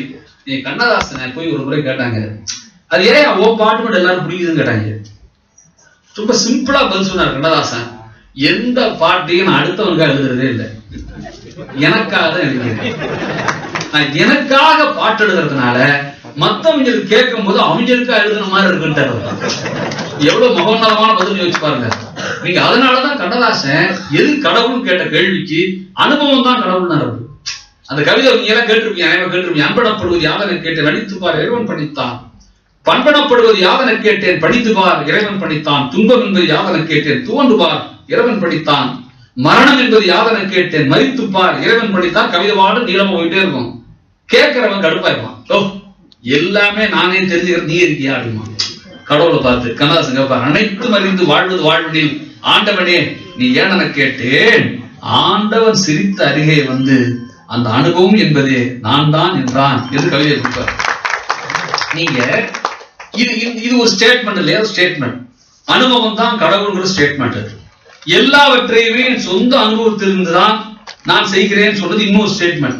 இந்த ரெண்டு ஸ்டேட்மெண்ட்டை பின்தொடர்ந்து கண்ணதாசன் புரியும் வச்சுங்களேன். ஒரு நல்ல மனசுங்கிறதா சொல்றேன் போனால் அபூர்வமான விஷயம் அவருக்கு செய்ய கிடையாது. நீங்க எல்லாமே அனுபவத்தில் எழுதுறேன்னு சொன்னார்ல, அதுக்கு சிறந்த உதாரணம், நான் ரொம்ப ரசிக்கிற உதாரணம் நெஞ்சுரோட தான். நீங்க நெஞ்சுரோட படம் நீங்க பார்த்துருப்பீங்கன்னு நினைக்கிறேன். பார்க்கலன்னா மோசம் இல்ல, கேடிவில முதல் முறையாக போடுவாங்க, பார்த்துக்கலாம். நீ எண்ணிக்கிட்டா இருக்கும் போடுறாங்க பார்த்துட்டு இருக்கோன்னு வச்சுக்க. அதுல ஒண்ணும் இல்ல, காட்சி உங்களுக்கு தெரியும். அந்த படம் ஒரு முக்கோண காதல் கதை அது. ஆமா, அதனாலதான் குழந்தை பிறப்பு முக்கோண மகனாயின்னு நினைக்கிறேன். முக்கோண காதல் கதை அது. ஆமா, முத்துராம கல்யாணகுமார் தேவிகா. முத்துராம தேவியா கல்யாணம் முடிச்சிருப்பாரு. கேன்சர் வந்துரும் கதாநாயகனாகிய கணவனாகிய முத்துராமனுக்கு. ஹாஸ்பிட்டல்ல சேர்ப்பாங்க. அந்த ஹாஸ்பிட்டல் சீஃப் டாக்டர் கல்யாணகுமார் இந்த தேவிகாவுடைய பழைய காதல். அதான் கதை இல்லையா? அதான் கதை. இந்த ஒரு நாள் ஹாஸ்பிட்டல்ல இந்த முத்துராமன் பார்க்காத நேரத்துல தேவிகா கிட்ட கல்யாணராமன் தப்பா தான் இல்லை, தன்னுடைய பழைய நினைவுகளை லேச சொல்லுவார். அந்த அம்மா கேட்டுட்டு இருப்பாங்க. இது புருஷன் கேட்டுருவான். கேட்ட உடனே என்ன செஞ்சிருவான், ஒரு நாள் இவன் ஆபரேஷன் நடக்கிறதுக்கு முன்னாடி மனைவியை கூப்பிட்டு, இந்த பார், ஒருவேளை எனக்கு ஆபரேஷன் நடந்து நான் இறந்துட்டேன்னா நீ நிறைவேறாத, மாறாக உன் பழைய காதலன் ஆகிய கல்யாணகுமரியை கல்யாணம் பண்ணி நல்லா இரு அப்படிமா. இதுதான் சார் காட்சி. இப்போ இந்த காட்சி கண்ணதாசன் பாட்டுல சொல்றாங்க. போனா கண்ணதாசன் தூங்கிட்டாரு. ஏன்னு சொல்ல வேண்டியதில்லை. கண்ணதாசன் தூக்கிட்டாருன்னா நீங்க சிரிக்கிறது புரியுது எனக்கு. ஆனா ஒரு விஷயம் ஞாபகம் வச்சுங்க, ரொம்ப பேர் தப்பா நினைச்சிருக்காங்க தமிழ்நாட்டுல. அப்படி செஞ்சா கவிதை வரும்னு வாங்கிதான் வரும். காஞ்சிட்டாரு, எழுப்புல எதிர்க்க மாட்டேங்கிறாரு. ஒருத்தன் வந்தா நேரம் எம்எஸ்வி ரூம்ல உட்காந்து இங்க வந்திருப்பாரு. அவரு உட்காந்து டிவி எல்லாம் போட்டு இருக்காரு. எகையா கவிஞர்னாரு அவரு. நான் கேட்கிற சாஞ்சிட்டாருங்க எம்எஸ்வி. ஐயோ ஐயோன்ட்டான், தாரோட பெரிய பிரச்சனையா இருக்கா அப்படின்ட்டாரு எம்எஸ்வி. இதை ஒருத்தன் பார்த்துக்கிட்டவன் அப்படியே நேரா கண்ணாசிட்ட போனான். அண்ணன் விஸ்வநாத் தலையிலேயே அடிச்சிட்டாருன்னு. நம்ம ஊர்ல 2 பேரும் ஒத்துமையா இருந்தா எவனும் பிடிக்காது. நல்லவங்களோடய வாழ்ந்துட்டு இருக்கோமா? ஆமா, 2 ஸ்டெப் கூட போட்டான் அவர்கிட்ட. அவர் துடிச்சிட்டார் கண்ணதாசன். ஏய் விஸ்வாடா அப்படி சொன்னா அப்படின்னா நான் கண்ணார பார்த்தேன். 2 கட்டவாள கூட பேசினாருங்க. அதெல்லாம் சொல்ல வேண்டாம் நான் சொல்லல அப்படின்னு சொல்லிட்டான். சேர்த்து போய் குளிச்சாரு. அந்த அவர் போடுற அந்த பட்டு வேட்டி படசரியை போட்டுட்டு நேரா வர்றாரு. ரூம்ல டியூன் போட்டுருக்காங்க. விசு என்ன டியூன் அப்படின்னாரு. நார்மலி போட்டாரு அவரு. என்ன காட்சி அப்படின்னாரு. ஒரு ஆக்ஷன் டைரக்டர் காட்சி சொல்றேன் அவர் வச்சிருக்காங்க. ஆக்ஷன் டைரக்டர் அவரு வாய் வலிச்சிடும். அவனுக்கு எத்தனை பேர்ட்டே சொல்லுவாங்க. பார்த்தா புத்தாரமாகலாம் உண்மையா ரொம்ப கஷ்டம். என்ன அவன் வந்து அங்க பயங்கர பொய் சொல்லணும், நடிக்கணும். நீங்க சினிமா நடிக்கிறது கூட 100 பேர் நடிப்பாங்க முன்னாடி. இவன் வந்து காட்சியை சொல்லு அப்படின்ட்டான். காட்சி சொல்றாங்க. எது வந்து நான் சொல்லதான் திரும்பி சொல்லிட்டு. ஆமா, இந்த மாதிரி பழைய காதலனையே கல்யாணம் முடிச்சுக்காருன்னு புருஷன் சொல்லிட்டா இருக்க. இப்படி ஒரு வார்த்தைய ஒரு தமிழ் பெண் கேட்டா மனசு எப்படி துடிக்கும். அதுக்கு ஒரு பாட்டு போடுங்க அப்படின்ட்டாங்க. எதுவும் கண்ணதாசன் காதல் ஏறல. தலையில் அடிச்சது மட்டுமே தோணுது அவருக்கு. விஸ்வநாதன் அது உயிர் மாதிரி விஸ்வநாதன் அவருக்கு. இப்ப இதெல்லாம் முக்கியம் இல்லை. என் அனுபவத்தை நான் எழுதுறேன், அது அடுத்தவனுக்கு அவனுக்கு எழுந்தா படுதுன்னு சொன்னார் பாருங்க. இப்ப அதுக்காக சொல்றேன், எழுதிக்க அப்படின்னாரு. எழுத ஆரம்பிச்சாங்க. விஸ்வநாதன் பார்த்து கண்ணதாசன் பாடினாரு, சொன்னது நீதானா சொல் சொல் சொல் என் உயிரே. நல்ல அவன் உசிரே போச்சு, அவன் பொட்டியே போட்டான். நாளைக்கு வச்சுக்கலாங்கடா கண்ணாசன் தலை போடு.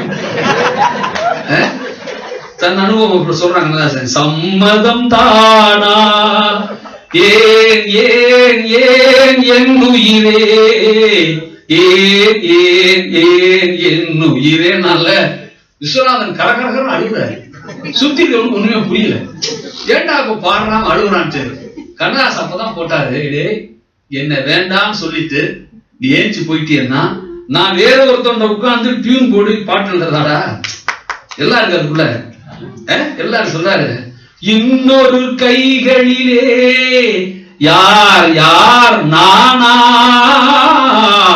என்னை அழைத்தாயா, ஏன் ஏன் ஏன் என் உயிரே, ஏன் ஏன் என் உயிரே. நல்ல அன்னை கூப்பிட்டா விஸ்வநாதன் சில. நீங்க என்ன யோசிக்கிறேன், எனக்கு என்ன தோணுனா, எப்பவுமே ஒரு வேலையை யாரோட வேணாலும் செய்யலாம் சார், பெரிய அதிசயம். ஆனால் மனம் ஒன்றி வேலை செய்யறோட செஞ்சோம்னா அந்த வேலை தனித்த அழகு விரும்புவதற்கு 2 பேர் உதாரணம் யோசிப்பாங்க. அப்பதான் என்ன பிரச்சனை வருது என் பார்வையிலன்னா, மனசு அழகா இருப்பது என்பது தனி விஷயம். நீங்க இன்னைக்கு பல்வேறு விஷயங்களை பேசுறோம். பல பேர் நம்ம நினைச்சிட்டு இருக்கோம், இளைஞர்கள் அப்படின்னா உடனேயே அவ ஒண்ணும் உப்பேறாதானே, அவங்களால ஒண்ணும் முடியாது என்று பலருக்கு மனசு இருக்குல்ல.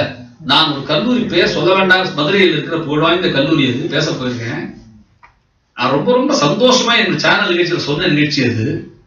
நானும் ருத்ரமூர்த்தி நினைக்கிற பிரின்சிபல் பேரு எல்லாம் நாங்க பேச போறதுக்கு முன்னாடி பசங்க டிராமா போறான் மேடையில. என்ன பிரின்சிபல் சார் வாரீங்களா டிராமா பாப்போமா அப்படின்னு கேட்டார். எனக்கு எப்பவுமே இளைஞர்கள் பண்ற விஷயங்கள் பார்க்கணும்னு ஆசைப்பட்டாரு. உட்கார்ந்தோம் மேடையில. நீ எல்லாம் புரிஞ்சுங்க, நான் ஆரம்பத்திலே சொல்லியிருக்கேன், சாதாரண விஷயத்த புரியாத மாதிரி பேசுறது பெருசு இல்ல, பெரிய விஷயத்த புரியாத மாதிரி பேசுறது அழகு சொல்லிருக்கல. இந்த பையல டிராமா போட்டாங்க கல்லூரி பசங்க. நான் மிரண்டு போனேன். ஒண்ணும் இல்ல, டிராமா ஒரு மைமிங் டிராமா. அது மைமிங் டிராமானா வசனம் இல்லாத நாடகம்னு அர்த்தம் இல்லையா. ஒரு மேடை காலியாகுது, பின் டிராப் சைலன்ஸ். மேடையில ஒரு வீடு மாதிரியான மியூசிக் தர்றாங்க. வீட்டுல ஒரு டிவி இருக்கு. இந்த பையன் என்ன பண்றான், காலை நேரம் போய் டிவி ஆன் பண்றான். ஆன் பண்ணா டிவியில ஹரிகரன் பாட்டு வருது. இவனுக்கு ஹரிகரன் ரொம்ப பிடிக்கும் போல இருக்கு. இந்த பையன் என்ன பண்றான், எதுவும் பேச்சுல எல்லாம் காட்சி தான் எடுத்து, காலை நேரம் இல்லையா, வாயில பிரஷ் வச்சுக்கிட்டு இப்படி பழகிட்டே நிற்கிறான் வீட்டுக்குள்ளேயே. இவன் பிரஷ் பண்ணிக்கிட்டே ஹரிகரன் பாட்டை வாட்ச் பண்ணிட்டே இருக்கான். பிரமாதம் பாடுறாரு கஜல் அவரு. கேட்டுட்டு வாய் ஃபுல்லா எச்சி ஆயிடுது. ரொம்ப நேரம் விளக்கிட்டு இருக்கான். போய் என்ன செய்யறான், வாஷ் பேஷன்ல துப்புறான். அதுவும் இருக்கு மேடையில. துப்பிட்டு டேப் ஓபன் பண்றான், வாஷ் அவுட் பண்ண சர்ன்னு அடிக்குது தண்ணி. அதுக்கு அப்புறம் இன்னொரு படம் அதை விட ஹிட் அடிக்கிறாரா. அப்படியே க்ளோஸ் பண்ணாம டேப்ப நேரா டிவி மறுபடியும் பிரஷ் பண்ணிட்டே இருக்கான். இப்போ டிவியில காட்சி மாறுது. ஹரிஹரன் பாட்டு முடிஞ்சு இப்போ டிவியில ராஜஸ்தான் பாலைவனத்தை காட்டுறாங்க. ராஜஸ்தான் பாலைவனத்துல ஒரே ஒரு சின்ன பைப் நிக்குது. அந்த பைப்ல தண்ணி சொட்டு சொட்டா சொட்டிட்டு இருக்கு. குடத்தை வச்சுக்கிட்ட பொம்பளை கண்ணத்துல கை வச்சுக்கிட்டு எப்போ ரொம்படா சாமின்னு காட்டுறான். வரிசையில 10 பொம்பளை இருக்கிறாங்க. 10வது பொம்பளை முகம் எப்படி இருக்கும்? பொம்பளையே அப்படி வெந்து நிக்கிறா. கடைசி பொம்பளை ஐயோ சாமி நிக்கிறா. இதை காட்டு இந்த பயணம் பண்றான். பார்த்த உடனே டக்குன்னு ஓடி போய், இவன் டேப்பை க்ளோஸ் பண்ணல, அது ஞாபகம் வந்துருது. போய் அந்த டேப்பை க்ளோஸ் பண்றான். அடுத்த செகண்ட் ராஜஸ்தான் பாலைவனத்தில் அந்த பைப்ல தண்ணி சர்ன்னு அடிச்சு போட முடியும். நீங்க காந்தி படிச்சிருப்பீங்க, டால்ஸ்டாய் படிச்சிருப்பீங்க, செல்ஃப் ரியலைசேஷன் பத்தி நீங்க நிறைய படிச்சிருப்பீங்க, கேட்டிருப்பீங்க, பேசியிருப்பீங்க, பெரிய தத்துவவாதிகள் பேசியிருப்பாங்க. ஆனா எனக்கு என்ன ஆச்சரியம்னா, ஒரு காந்தியன் பிலாசபிய நீ சரியானால்தான் உலகம் சரியாகும் என்கிற விஷயத்தை ஒரு கல்லூரி மாணவன் எத்தனை அழகாக ஒரு நாடகத்தில் சொன்னான் யோசிக்கிற போது இன்னும் எவ்வளவு புதுமைகள் தேவைப்படுது யோசிச்சு பாருங்க. ஏன் உலகம் அந்த திசையில போகக்கூடாதா? நம்ம அண்ணா கிட்ட நோக்கு சார் 4 வாழ்க்கை இருக்கு சார். நான் சொல்லி நிறைய விஷயம் பேசணும். நீங்க நமக்கு ஒரு வகையில 4 விதமான வாழ்க்கை இருக்கு. எல்லா மனுஷனும் இருக்கா இல்லையா? யோசிச்சு பாருங்க. தனி வாழ்க்கை இருக்கு, குடும்ப வாழ்க்கை இருக்கு, அலுவலக வாழ்க்கை இருக்கு, பொது வாழ்க்கை இருக்கு. நான் நிஜமாவே சொல்றேன், தனி வாழ்க்கைங்கிறது எல்லாரும் தனித்த டேஸ்ட் இருக்கும். எனக்கு சிவாஜி கணேசன் பிடிக்கும், உங்களுக்கு எம்ஜிஆர் பிடிக்கலாம், ஒருத்தருக்கு சூர்யாவை பிடிக்கலாம், இன்னொருத்தருக்கு வேற ஒன்று பிடிக்கலாம்.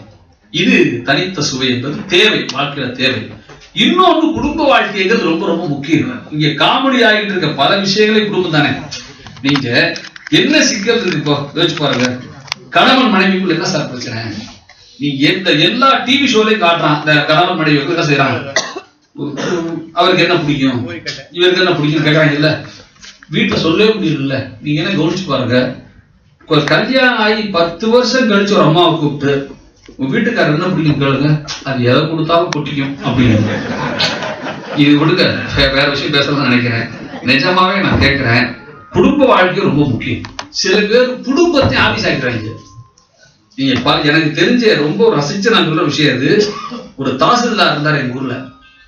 வீட்டுக்கு வந்து இவ்வளவு ஃபைலோட தான் வருவார், இவ்வளவு ஃபைல் தான் மாங்குமாக இருக்குவார். இந்த அம்மா பார்த்துச்சு, ஐயோ சாமி என்ன அது அப்படின்னு. ஆபீஸ் இல்லையாது, என்ன ஆபீஸ் வீடு இல்லையாது அப்படின்னு. அம்மா பேசாத, நிறைய வேலை அப்படின்னாரு. சரிங்க, வேலையை கட்டி அழுங்க, எங்க அம்மா வீட்டுக்கு போறேன் அப்படின்னு. அது என்னது அப்படின்னா, எங்க அம்மா வீட்டுக்கு போறங்க, அது ஏதாவது ரைட்டிங்ல கொடு அப்படின்ட்டாரு. தாசில்தார்ல அந்த அம்மா நொந்து போய் பேப்பர் எடுத்து அம்மா வீட்டுக்கு ஆசைப்படுகிறேன், 10 நாள் விடுப்பு வேண்டும் எழுதிச்சு. பேப்பர் நேட்டுச்சு. தாசில்தார் ஆர்டர் ஆஃப் சீனியாரிட்டி கீழே வைட்டாரு. பேப்பர் கீழே வந்துருச்சு. இப்போ ஒன்னொன்னா பச்சை மயில் போட்டா இது பேப்பர் வருது, பொண்டாட்டி எழுதுனது, அம்மாவுக்கு ஆசைப்படுகிறேன் 10 நாள் விடுப்பு வேண்டும், பேனா எடுத்தாரு, மாற்றி ஏற்பாடு செய்து விட்டு போகவும் போட்டாங்க. என்ன புரிஞ்சுக்கணும்னா இது வாழ்க்கையே இல்ல. நீங்க இதுக்கு பேர் வாழ்க்கையை யோசிச்சு பாருங்களேன். குடும்ப வாழ்க்கை ஏன் முக்கியம் தெரியுமா உங்களுக்கு? நிறைவா சொல்றேன். நான் இருக்க சார், பேசுறேன் சார், இப்ப நல்லா பேசுனேன் என்ன கூப்பிடுறீங்க, நல்லா பேசுறேன் அடுத்த முறை கூப்பிடுவீங்க. இப்ப நான் வீட்டுக்கு போறேன், என்ன எப்ப நீங்க கூப்பிடுவீங்க? நான் ஜெயிச்சா நல்லா பேசுனா கூப்பிடுவீங்க, அவ்வளவுதான் யாருக்குமே. இப்ப நான் வீட்டுக்கு போறேன், நைட்டு முடிச்ச காலையில ராக்ஃபோர்ட்ல போய் வீட்டுக்கு போறேன். நான் வீட்டுக்குள்ள போன உடனே வீட்டை திறந்து மனைவி, வாருங்கள் கணவர் அவர்களே, நேற்று நகைச்சுவை மன்றத்தில் சிறப்பாக உரையாற்றினீர்களா, உங்கள் பேச்சு எப்படி இருந்தது, கேட்க ஓடோடி வந்தார்களா கேப்பா. அப்படி கேட்டா பொண்டாட்டி இல்லைன்னு முடிவு. நிஜமாவே பொண்டாட்டி கிளம்பி பிடிச்சு போடுறது. நான் வந்த உடனே வீட்டுக்காக திறந்துட்டு, இப்பதானா இல்லப்பா ராக்ஃபோர்ட் லேட்டு, சரி போங்க அப்புறம் போய் கொட்டி வச்சுட்டு அங்க வைக்காதீங்க, தள்ளி வைங்க அழுக்காக்கும் சொல்லி அப்படி கூட சத்தம் போட்டுட்டு காஃபி அப்படின்னா அங்க மேடையில இருக்கு டைனிங் டேபிள் குடிங்க போங்க அப்படின்னு சொன்னா என் பொண்டாட்டி நல்லா இருக்கான்னு அர்த்தம் இல்லையா? யோசிச்சு பாருங்க, அவதான் நல்லா இருக்கான்னு. நான் இன்னொன்னு யோசிக்கிறேன் சார். இதே நான் ஒரு நாள் ராத்திரி ஒரு 1:30 மணிக்கு கதவு தட்டி போறேன். என் மனைவி கதவு திறக்கும் போது என்னங்க 1:30 மணி அப்படின்னு சொல்லும் போதே என் மூஞ்சியை பாக்குறா. மூஞ்சி டல் அடிக்குது. என்ன பாச்சு நீ என்னன்னு தெரியலமா, கோயம்புத்தூர் பக்கத்துல ஊருக்கு போனேன், ஒரு நைட்டு ஒரு கோயில் பட்டிமன்றம், மைக் செட் சரியா அமையல, ஒண்ணுமே சரியா பண்ண முடியல, அந்த திருப்தியாவே இல்லை நிகழ்ச்சி அப்படின்னு சொன்னேன்னா என் ஒய்ஃபு படுக்க மாட்டான். நேரா அடுப்புக்கு போய் ஒரு டம்ளர்ல சூடா பால் காய்ச்சி கொஞ்சம் கல்கண்டு போட்டு கொண்டாந்து கொடுத்து, விடுங்க நாளைக்கு நிகழ்ச்சியில பாத்துக்கலாம், அது பெரிய விஷயமா, குடிச்சு படுங்க அப்படிப்பா. பரவாயில்லப்பா அப்படின்னா என் ஒய்ஃப் சொல்லுவா, சூடா பாலிச்சு படையா நல்லா தூக்கம் வரும், பேசாம படுங்க. நான் யோசிச்சு பாக்குறேன், ஜெயிச்சனி என் பொண்டாட்டி கேரே பண்ணலையே, காப்பியில குடிச்சா, நான் தோல் தண்ணி இறக்கிய பால் கொடுக்குறா. அங்கதான் குடும்பம் நிக்குது. நான் ஜெயிச்சாதான் இந்த உலகம் என்ன கொண்டாடும், ஆனா நான் தோற்கும் போது என்னை தாங்குவது என் வீடுதான் என்பதை தயவு செஞ்சு ஒரு மனுஷன் குடும்பத்தை பராமரிப்பது ரொம்ப ரொம்ப முக்கியம் என் பார்வையில. நண்பர்களே, இதை சேர்த்துணும்னு சொல்லு நான் நினைக்கிறேன். நீங்க அர்ப்பணிப்பு இல்லாத வாழ்க்கை இருக்குல்ல, அந்த வாழ்க்கை எதற்கும் பயனற்ற வாழ்க்கை. நான் நிறைவா சொல்லி முடிக்கணும்னு ஆசைப்படுறேன், உண்மையா ஆசைப்படுறேன். நீங்க நல்ல மனசு, நல்ல இதயம், நல்ல வாழ்க்கை, நல்ல நினைவுகள்னு சொல்றது இருக்குல்ல, அது இன்பம்ங்கிறது சந்தோஷங்கிறது சில பேர் நினைச்சுக்கிட்டு இருக்கான் சரக்குல இருக்குன்னு. நீங்க சொன்னதுதான் ஜோக் சொன்னார்ல சாரு, ஒரே எதுல ஆரம்பிச்சாரு, பேக் பேப்பர்ல ஆரம்பிச்சு ஒண்ணுன்னா சொல்லிட்டு வந்தார்ல. நீங்க ரொம்ப பேர் நினைக்கிறான் ஒரு சரக்கு அடிக்கிறது இன்பம் நினைக்கிறான். நான் உண்மையாவே சொல்றேன், 2 இன்பம் இருக்கு மறக்காது. ஒண்ணு ஹைலி டெம்பரரி, அது மிக தற்காலிகமான இன்பம் உலகத்துல உண்டு, நிரந்தரமான இன்பம் உலகத்துல உண்டு, மறக்காதீங்க. இந்த சரக்கு ஐட்டம்னா இருக்கே தற்காலிக இன்பம், ஆனால் நிரந்தரமான இன்பம் இருக்குல்ல, அதை நோக்கி ஒரு சின்ன பயணத்தை எங்க தொடங்கி பாருங்களேன். எனக்கு என்ன மனசுல பட்டுச்சுன்னா, இந்த உலகத்தை அர்ப்பணிப்போடு வாழ்றான் பாருங்க, அவனாலதான் அந்த உலகமே இயங்குது. மறக்காது, என் பார்வையில அறிவுள்ளவனால இந்த உலகம் இயங்கல, இந்த உலகம் அர்ப்பணிப்புள்ளவனால் மட்டும்தான் இயங்குதுங்கிறத தயவு செஞ்சு புரிஞ்சு பாருங்க. எனக்கு நான் படிச்ச ஒரு விஷயம் சொல்லிட்டு முன்னேறி செய்யணும் சார். இப்ப இந்த நம்ம முதலமைச்சர் அம்மா அவங்க யானைகளை காடுகளுக்கு அனுப்பிச்சு ஒரு புத்துயிர் விட்டுறாங்கல்ல, கோயில் யானைகளை. நீ படிச்சுக்கிற செய்தி படிச்சிருக்கீங்க. அருமையான ஸ்கீம் அது, உண்மையே நல்ல ஸ்கீம் அது. ஏன்னா காட்டுல வாழ வேண்டிய யானையை நம்ம கோயில் கொண்டாந்து வச்சிருக்கோம். அந்த யானைகளை நினைவு முழுதும் காடுகளுக்குள்ளே இருக்கு, மறந்துடாதீங்க. அந்த காட்டுக்கு திரும்பி போகும்போது அந்த காற்று வாழ்க்கையை மீள் உருவாக்கம் செஞ்சுக்கிட்டு யானைகள் சந்தோஷமா திரும்பி வருது. இது இந்த முதலமைச்சர் செய்திருக்க நல்ல திட்டம். ஆனால் உண்மை என்னன்னா, இந்த திட்டத்தை உருவாக்கி கொடுத்தவர் பெயர் டாக்டர் கிருஷ்ணமூர்த்தியின் பேர். அவர் டாக்டர் கேன்னு அவர் சொல்லுவாங்க. நீ படிச்சிருக்கலாம் அந்த செய்தி. இந்த டாக்டர் கேயுடைய வாழ்க்கையை பற்றி நான் படிச்சேன் சார். உண்மையாவே ஒரு அற்புதமான ஷார்ட் ஸ்டோரி, சிறுகதை, ஜெயமோகன் கதை. நீங்க அந்த கதையில என்ன அழகுன்னா, ஒரு ஃபாரஸ்ட் ஆபீசர், சின்ன பையன், யங் மேன், ஒரு IPS செலக்ட் ஆகி வரக்கூடிய IFS செலக்ட் ஆக வேற பையன் காட்டுக்கு வரான் அதிகாரியா. அது ஒரு கெத்து இல்ல, ஒரு சின்ன வயசுல அதிகாரத்தை சுவைக்கிறதுன்னு சாதாரண விஷயம் இல்லை. அது வரும்போது அந்த ட்ரிம்மா விடப்பா இறங்குறான். கீழே இறங்கினா அவனுக்கு கீழே ஏகப்பட்ட ஊழியர்கள், பெரிய ஆபீஸ், பெரிய பங்களா, பிரமாதமா இருக்குது ஆபீஸ். என்ன செய்யறான், காலையில ஜீப் டிரைவரை கூப்பிட்டு வண்டி எடுக்கிறாங்க. பியூன் ஏத்துறான் வண்டியில. இந்த காட்டை நான் பாக்கணும்டா போலாம் அப்படிங்கிறான். ஏறி உட்காந்து ஜீப் புறப்படுது. ஜீப் போயிட்டே இருக்கும்போது கொஞ்சம் தூரத்துல ஒரு கூட்டம் ஒண்ணு கசகச 10 பேர் நிக்கிற மாதிரி கண்டப்படுது. என்ன செய்யறான் அந்த ஆபீஸ், யாரா அது அப்படிங்கிறான். யார வரலாம் அப்படிங்கிறான். சார் சம்திங் இஸ் ராங், இவன் வண்டி விடு அப்படிங்கிறான். வண்டி நெருங்கி போகுது. போக போக போக ஒரு மாதிரி பேட் ஸ்மெல் வருது, கெட்ட நாத்தம். இவனுக்கு அன்யூஷுவலா இருக்கு. என்னடா அப்படிங்கிறான். வண்டி இன்னும் நெருக்கி விடு அப்படின்னா, ஒரு கொத்தன்னு ஒரு பிரவுன் கலர்ல ஒரே சேரு மாதிரி இருக்கு. சுத்தில எல்லாரும் மூக்குல கட்சி பண்ணி நிக்கிறாங்க. ஒரு ஆள் மட்டும் அதுக்குள்ள இறங்கி இருந்து எதையோ கையை விட்டு தேடுறாரு. அந்த ஆள் அதை கிண்ட நாத்தம் அதிகமாகுது. இந்த நாத்தத்தை பார்த்தவனே வாந்தி வருது. வாந்தி வந்த இந்த சவுண்டர் அவர் என்ன பண்றாரு, எழுந்திரிச்சு அவரே போய் கூட்டு வந்தீங்க, புது ஆபீசரா அவரு அப்படிங்கிறாரு. இந்த பியூன் சொல்றான், ஆமா சார், அவரை கூட்டு போப்பா, ஏப்பா கூட்டு வந்தேன் அப்படிங்கிறான். வண்டி ஜீப் திரும்பிடுது. திரும்பி அந்த வந்தவங்க கேட்கறான், என்னையா நடந்துகிட்டு இருக்காங்க அப்படிங்கிறான். அந்த பியூன் சொல்றான், சார் அவர் தான் sir doctor Krishnamurthy, famous sir doctor sir அவரு. என்ன பண்றாரு அப்படிங்கிறான். யானை செத்து போச்சு சார், ஏதோ காரணத்தினால. அவரு அந்த யானை ஏன் செத்துச்சுன்னு போஸ்ட்மார்ட்டம் பண்ணிட்டு இருக்காரு அப்படின்னா. உங்களுக்கு தெரியுமா, எனக்கு தெரியாது, உலகத்துல யானைய போஸ்ட்மார்ட்டம் பண்ண முதல் மருத்துவர் ஒரு தமிழர் கிருஷ்ணமூர்த்திங்கிற மருத்துவர். அவருடைய தியரியாவை எழுதுறாரு. காட்டுக்குள் எந்த விலங்கு செத்தாலும் அதை ஜஸ்ட் லைக் தட் புதைக்காத, என்னன்னு பார்த்துட்டு போத. இது அவருடைய தியரி செஞ்சுட்டு இருக்காருங்க. இவருக்கு ரொம்ப ஆச்சரியமான செய்தியா இருக்குது. இவன் புதுசா இருக்க. ஆனா இந்த ஸ்மெல்ல ஏறி வாந்தி வர்ற மாதிரி இருக்கு. ரூமுக்கு போறான். ரூம்ல போய் ஃப்ரிட்ஜ திறந்து தண்ணி ஐஸ் வாட்டர் எடுத்து குடிக்கிறான். நாத்த போக மாட்டேங்குது. சரின்ட்டு ஏதாவது சாப்பிடலாமா, ஒரே தலைவலி, சாப்பிடலாமா ஹாட் பேக்க திறந்தா அந்த சோறை பார்த்தா அவர் கையில நெளிஞ்ச புடு மாதிரியே இருக்கு. உனக்கு ஒண்ணும் முடியாதான்னு படுத்துறான் பட்னியா. காலையில் எழுந்திரிச்சா பயங்கர தலைவலி. பட்னி தலைவலி இல்லையா, பயங்கர தலைவலி. ஐயோ வலிக்குதேங்கிறான். அதுக்குள்ள அவனோட வந்துட்டான் அந்த ஆளு, அவனுடைய பியூன். சார் என்ன சார் அப்படின்னா, பயங்கரமா தலைவலிக்குதா அப்படின்னா. வாங்க சார் டாக்டர் கேட்டா போலாம். என்ன ஒரு மாடு டாக்டரா, வெட்டரி டாக்டரா, என்ன கூப்பிடுற? இவன் என்ன சார் பெரிய வித்தியாசம், யானைக்கு தலைவலிச்சா எவ்வளவு பெரிய மாத்திரை, உங்களுக்கு ஒழிச்சா எவ்வளவு பெரிய மாத்திரை, வாங்க போலாம். காடு தானே போயிட்டாங்க. போனா அந்த ஆளுடைய ரூமே அவனுக்கு பிடிச்சு போச்சு, கிருஷ்ணமூர்த்தி ரூம். ஏன்னா அழகான புத்தகங்கள் வச்சிருக்கான். ஒரு பக்கம் பாரதி கவிதை, அந்த பக்கம் நிர்ஜன், இந்த பக்கம் கம்பன், இளங்கோன்னு சொல்லி உலக இலக்கியம்லாம் இருக்குது மேடேஜ்ல. சின்ன அழகான சின்ன வீடு தமிழ்ல சொல்லக்கூடாதோ, சரி எளிய வீடு அப்படின்னு சொல்றாங்க. அதுக்காக பிரச்சனை இப்போ. அழகான டீப்பா எல்லாம் போட்டுருக்கு. உட்காடுறான். இவர் ரூம்குள்ள நிக்கிறவர் என்ன செய்யறாரு, கரெக்டா கேட்கிறாரு, வாங்க ஆபீசர் அப்படிங்கிறாரு. இவருக்கு சக்குன்னு ஷாக்கா, எப்படியா கண்டுபிடிச்சாங்க அப்படின்ட்டு, சார் மார்னிங் அப்படிங்கிறான். என்ன வேணும், பிளாக் டீயா, என்ன வேணும் உனக்கு அப்படிங்கிறார். நல்ல லெமன் போட்ட பிளாக் டீ சார் அப்படிங்கிறான். ரொம்ப சுத்தமா இருக்கிற கப்பு. ஆமா, வீடு சுத்தமா இருந்தா அதுதான் சார் லட்சுமி, மறக்காதீங்க. ஆமா, அழகான கப்பு நான் டீ வைக்கிறாரு. டீ சுவைச்சா அவ்வளவு இன்ட்ரெஸ்டிங்கா இருக்கு. குடிக்கும் போதே என்ன செய்யறான் அவரு, இவங்கிட்ட நீ பேப்பர் நியூஸ் எல்லாம் பேசும்போது அப்பதான் என்ன முடிவுக்கு வரான், பெரிய அறிவாளிடாங்க, பெரிய ஜீனியஸ் தெரியுது மனசுக்குள்ள. இவர் வனவிலங்குகள் பத்தி பேசும்போது என்ன செய்யறான், மெல்ல அவர் கேட்கறான், சார் இவர் ரொம்ப ஆசைங்கிறான். என்னங்கிறார், உங்களோட காட்டை சுத்தி பார்க்கணும் சார் அப்படிங்கிறான்.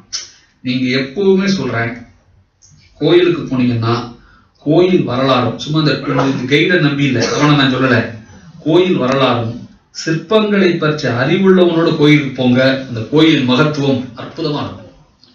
நீங்க நாளை ஒரு முறை எங்காவது பயணப்படும் போது நீ தாராசுரம் போறீங்க, தாராசுரம் சிற்பங்களின் பேரழகை உங்களால ஒரு விஷயத்துல ஒரு நாள் உணர முடியாது.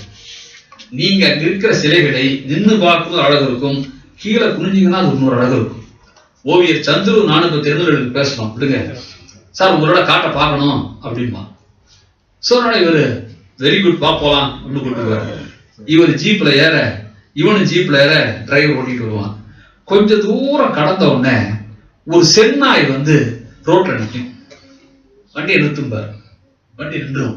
இவர் சொல்லுவான் அந்த பையன் ஆபீசர், சார் செந்நாய் ரொம்ப டேஞ்சர் சார், ஆளை கொன்றுமாங்கல்ல, பேசாம இரு அப்படின்ட்டு இறங்குவார். இவர் இறங்கினோம்னா செந்நாய் என்ன பண்ணும், குடு குடு குடுன்னு ஓடும். இவர் அந்த செந்நாயை தொடர்ந்து போவார். கொஞ்ச தூரம் ஓடின உடனே சுத்திலும் புதரா இருக்கும், நடுவில் வெட்ட வெளி இருக்கும். அங்க போன உடனே செந்நாய் நின்றும். இவர் நிற்பாரு. என்னன்னு பார்த்தா ஒரு செந்நாய்க்கு தொடையில வேற ஏதோ விலங்கு கடிச்சு தொடை பிஞ்சிருக்கும். இவர் என்ன பண்ணுவாரு, தான் கிட்ல இருந்து கொஞ்சம் மருந்து எடுத்து தேசா வச்சுட்டு கட்டு போட்டுட்டு நகர் வர பாருங்க, ஒரு 10 செந்நாய் புதர்ல எட்டி பார்க்கும். இவன் ஜீப் மேல ஏறி இதெல்லாம் பார்த்துட்டு இருப்பான். இந்த ஆபிசர் அவன் தானே சொல்லியிருக்கான் சென்னா ஆளை கொண்டுருன்ட்டு, உண்மைதானே இது. வருத்தவனை கேட்பான், என்ன சார் இந்த சென்னாய் எல்லாம் உங்களை பார்த்துச்சு, வாழை இடிச்சு காலை கீழே வச்சிருச்சே அப்படிமா. சொல்லுவாரு, அது தன் நன்றியை செலுத்துகிறது அப்படிமா சொல்லுவாரு. சொன்ன உடனே சொல்லுவான், அது எப்படி சார் உங்களை மட்டும் கணிக்கிறேன். சொல்லுவான், அதுக்கு தெரியும் நான் அந்த நண்பன் என்று அப்படின்னு சொல்லுவான். அப்ப இவன் முதல் முறை என்ன மனசுல படும்னா, ஒரு காட்டுக்குள்ள இத்தனை விலங்குகள் எப்படி அவங்க ஃப்ரெண்டா இருக்கிறான், ஆச்சரியமா இருக்கும் எனக்கு. சரி இன்னும் போயிடுவாங்க. போகும்போது கொஞ்ச தூரம் தள்ளி போன உடனே ஒரு யானை ஒண்ணு ஒரு பெரிய மரத்து மேல அப்படியே சாஞ்சு நிற்கும். இவர் என்ன பண்ணுவாரு, பைனாகுலர் அட்ஜஸ்ட் பண்ணி பார்த்தா யானையோட கால் பெருசா இருக்கும்ல, அதுவே இவ்வளவு பெருசு வீங்கிற மாதிரி இருக்கும். இவர்கிட்ட காட்டுவார், இந்த பாருப்பாரு, பார்த்தா யானை கால் இவ்வளவு பெருசு வீங்கி இருக்கும். சொல்லுவாரு, அதுக்கு ஏதோ ப்ராப்ளம், வா பார்க்கலாம் அப்படின்பாரு. போய் பார்த்தா யானை நிக்க முடியாம தான் மரத்துல சாஞ்சிருக்குது தெரிய வருது. கிட்ட எடுத்து அந்த யானைக்கு எப்படி ஊசி போடாங்க உங்களுக்கு தெரியும்ல, அது ஆமா ஷூட் பண்ணோம்னா அது காது மடல் இருக்குல்ல, அது ரொம்ப சாஃப்டா இருக்கும். அதை போய் குத்துனோம்னா அந்த யானைக்கு லேசா மயக்க ஊசி போடுறான்னு அர்த்தம். மயக்க என்ன செய்யும், யானை ரொம்ப புத்தாலி பாருங்க, யானை டக்குன்னு கீழே விழுகாது. 4 தப்படி 5 தப்படி போய் ஒரு சேறு சகதியமா இருக்கிறது போய் விழுகாது. அப்பதான் உடம்பு அடிபடாதுன்ட்டு என்ன பண்ணுவாரு, ஒரு கத்தி எடுத்து அதன் காலை கீறுவார். கீறுனா சீடு வரும், உள்ள இருந்து கையை விடுவார், உள்ளார இன்னும் சீடு வரும், இன்னும் விட்டு நோண்டுவார். நோண்டின உடனே அது காலில இருந்து சீடு முடிஞ்சு ரத்தம் வர ஆரம்பிக்கும். ரத்தம் வரும்போது இழுத்தா யானையோட காலில் ஒரு எவனோ குடிச்சு போட்டு போன பீர் பாட்டில் குத்திருக்கும். இவர் சொல்லுவார், அவன்கிட்ட என்னன்னு பாத்தியாம்பார், பீர் பாட்டில், உடஞ்ச பீர் பாட்டில். நீ இந்த காட்டுக்கு அதிகாரி இருக்க வரையிலும் உன்னால எவனையும் குடிக்காதெல்லாம் சொல்ல முடியாது தமிழ்நாட்டுல, அதெல்லாம் சாத்தியம் இல்லை. மாறாக எந்த நாயாவது குடிச்சான்னா பாட்டில ரோட்ல போடக்கூடாதுன்னு சொல்லு அப்படிப்பாரு. உன்னுடைய ஆளுகைக்கு உட்பட்ட இந்த காட்டுக்குள் இனி எந்த பாட்டிலும் உடைந்து கீழே விழக்கூடாது, ஏன்னா வனவிலங்குகள் உயிர் அதுதான் கொள்ளுது தப்பா அப்படின்பாரு. இவனுக்கு அப்படியே மனசெல்லாம் வருத்தமா இருக்கும். என்ன யோசிக்க ஆரம்பிச்சிருவான், சார் என்ன மனுஷன்டாயிரேன், யாராருக்கோ பத்மஸ்ரீ கொடுக்குறாங்க, நினைவு பண்றாங்க, ஏன் இவருக்கு ஒண்ணும் கொடுக்க மாட்டேங்கிறாங்க அரசாங்கத்துல, இப்படி யோசிப்பான். யோசிச்சு என்ன செய்வான், சரி நம்ம ஒரு காரியம் பண்ணணும்ட்டு இவனுடைய பேட்ச்மெண்ட் சில பேர் டெல்லியில பெரிய போஸ்ட்லாம் இருப்பான். அவங்க போன் பண்ணி, டே இங்க காட்டுல டாக்டர் கே ஒருத்தர் இருக்கார், சச் a wonderful person, அவ்வளவு சர்வீஸ் பண்றார் வனவிலங்குகளுக்கு, அவர் எப்படியாவது நம்ம மாப்பிள்ள ஒரு பத்மஸ்ரீ வாங்கி கொடுத்துடணும் அப்படின்னு பிளான் பண்ணான். எல்லாம் ஒர்க் அவுட் ஆயிடும், நல்லா நடக்கும். ஆனா என்ன நினைப்பாங்க, இதை பற்றி சொல்லக்கூடாது, சர்ப்ரைசிங்கா இருக்கணும், திடீர்னு அனௌன்ஸ்மெண்ட் வரணும், அவர் அடையிற சந்தோஷத்தை பார்க்கணும் அப்படின்னு முடிவு பண்றோம். எல்லாம் ஒர்க் அவுட் ஆகும். போன் வரும் அவனுக்கு அங்கேருந்து, டெல்லியில இருந்து, மாப்பிள்ள ஒருத்தன் என்னடா அப்படிமா, கிடைச்சிச்சா அப்படிமா. அப்படியா, லிஸ்ட்ல பேர் சேர்ந்துச்சா அப்படிமா. நிஜமா சொல்றேன், முக்கியமா நேரத்துல நான் மந்திரியோட இருந்தேன்டா, மினிஸ்டரோட. ஆமா, இப்படி ஆயிடுச்சு. என்ன நேரம்டா அது? முக்கியமான நேரங்கிற தெரியலையா? புரியுது உங்களுக்கு? அந்த நேரம் அது முக்கியமான நேரம், அதுலயே முடிவாயிடுச்சுல, அப்ப விடு கிடைச்சிடும் அப்படின்ட்டு வாங்குவேன். சந்தோஷமா இருப்பான். போவான் டாக்டர் கேட்ட, அவர் ஏதோ படிச்சுட்டு இருப்பாரு. வர்ற சந்தோஷத்தை பார்த்து அவரு, என்ன மிஸ்டர் ரொம்ப சந்தோஷமா இருக்கீங்க, லவர் லெட்டர் பண்றாளா அப்படின்பாரு. அதெல்லாம் இல்ல சார் அப்படிமா. இவருக்கு என்ன ஆசைன்னா 7 மணி சொல்ல போறாங்க, 7 மணி சொல்ல போறாங்க. அந்த நியூஸ் சொல்லும் போது இவர் அடையிற சந்தோஷத்தை பார்த்து ரசிக்கணும் அப்படின்னு பார்த்துருப்பான். நீர் சுவாசிக்கிறதுக்கு ஒரு 10 நிமிடம் போன் வரும். அவனுக்கு போன் எடுத்து அவன் ஃப்ரெண்டு எடுத்து வெளியே ஓடிடுவான். செல்போன் தான் ஓடுறான் எல்லாரும். என்னடா அப்படிமா, மாப்பிள்ள கவுத்துட்டாங்கடா. என்னடா நேத்தாடா சொன்னேன், பிளேஸ் பண்ணும்போது வேற மாதிரி போயிடுச்சாங்க மாப்பிள்ள, விட்டாங்க லிஸ்ட்ல இருந்து வேற நடிகை பேர் சேர்த்துட்டாங்க அப்படின்னு.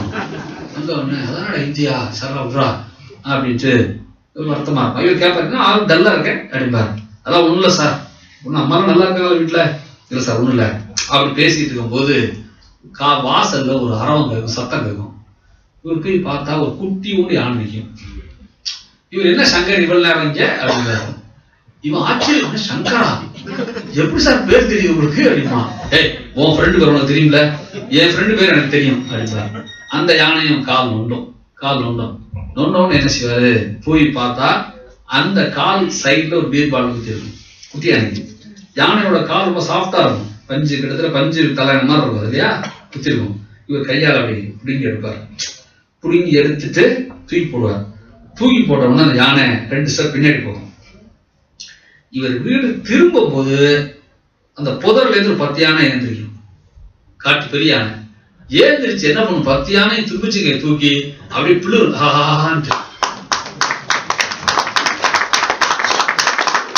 பையன் அப்படியே மிரண்டுருவான். மனசுல நினைப்பான், போடா பெரிய பத்மஸ்ரீ, அரசாங்கங்கள் தருகிற பத்மஸ்ரீயை விட யானைகள் தந்த வாழ்த்து சிறந்தது என்று. நான் எங்க எப்படி போனேன்னு சொன்னா, நிஜமாவே சொல்றேன், வாழ்க்கையில ரொம்ப பெரிய விஷயங்கள் உலகத்தை இயக்குதுன்னு நினைக்காதீங்க. என் மனசுல பரவ சொல்றேன், பெரிய விஷயங்கள் உலகத்தை இயக்குவதற்கு நிகராக சின்ன சின்ன விஷயங்கள் உலகத்தை இயக்குகிறது என்பதை தயவு செஞ்சு புரிஞ்சுக்கங்க. அப்போ யாருன்னு அடையாளம் தெரியாத டாக்டர் கே கிருஷ்ணமூர்த்தி செய்த வேலைகள் பயனற்றதா? இந்த நாட்டுல பெரிய தலைவர்கள் செய்கிற காரியங்களுக்கு நிகரானது இல்லையா அது? நண்பர்களே, எது பெருசு எது சிறுசு என்று பேசும்போது எனக்கு தெரிவதெல்லாம் இயன்றதை செய்வதுதான் பெருசு என் பார்வையில். நீங்க ஆக சிறந்த கவிதையோடு நான் விடைபெறுகிறேன். ஒரு அற்புதமான கவிதை படித்தேன். பனைமரத்தையும் ஆலமரத்தையும் ஒப்பிட்ட கவிதை இந்த கவிதை. ஆலமரம் நிறைய நிழல் தரும், பனைமரத்தால் தர முடியாது. கரெக்டா? தர முடியாது. கவிஞன் கவிதையில சொன்னா, நிழல் தர முடியா பனைமரம், நிழல் தர முடியா பனைமரம். கரெக்டா? அதெல்லாம் நிறைய நிழல் தர முடியாது. நிழல் தர முடியா பனைமரம் உணர்ந்து உலர்த்தியது ஓலையை விசிறியாய். அதாவது தன்னால எழுதர முடியவில்லையே என்று பனைமரம் கவலைப்படாமல், உன் மாதிரி என்னால் எழுதர முடியாவிட்டாலும் பரவாயில்லை, நான் அதற்காக சும்மா இல்லாமல் ஒரு ஓலையை உதிர்த்து விசிறியாக மாற்றி வெப்பத்தை தணிப்பேன் என்று ஒரு பனைமரம் சொல்ல முடிகிறது என்றால், இந்த வாழ்வில் எல்லா மனிதர்களும் தங்களால் முடிந்ததை செய்ய முடியும் என்பதை தயவு செய்து புரிந்து கொள்ளுங்கள். வாழ்க்கை சிறந்த பயணமாக அமையட்டும். நல்ல மனசு வாய்ப்பு.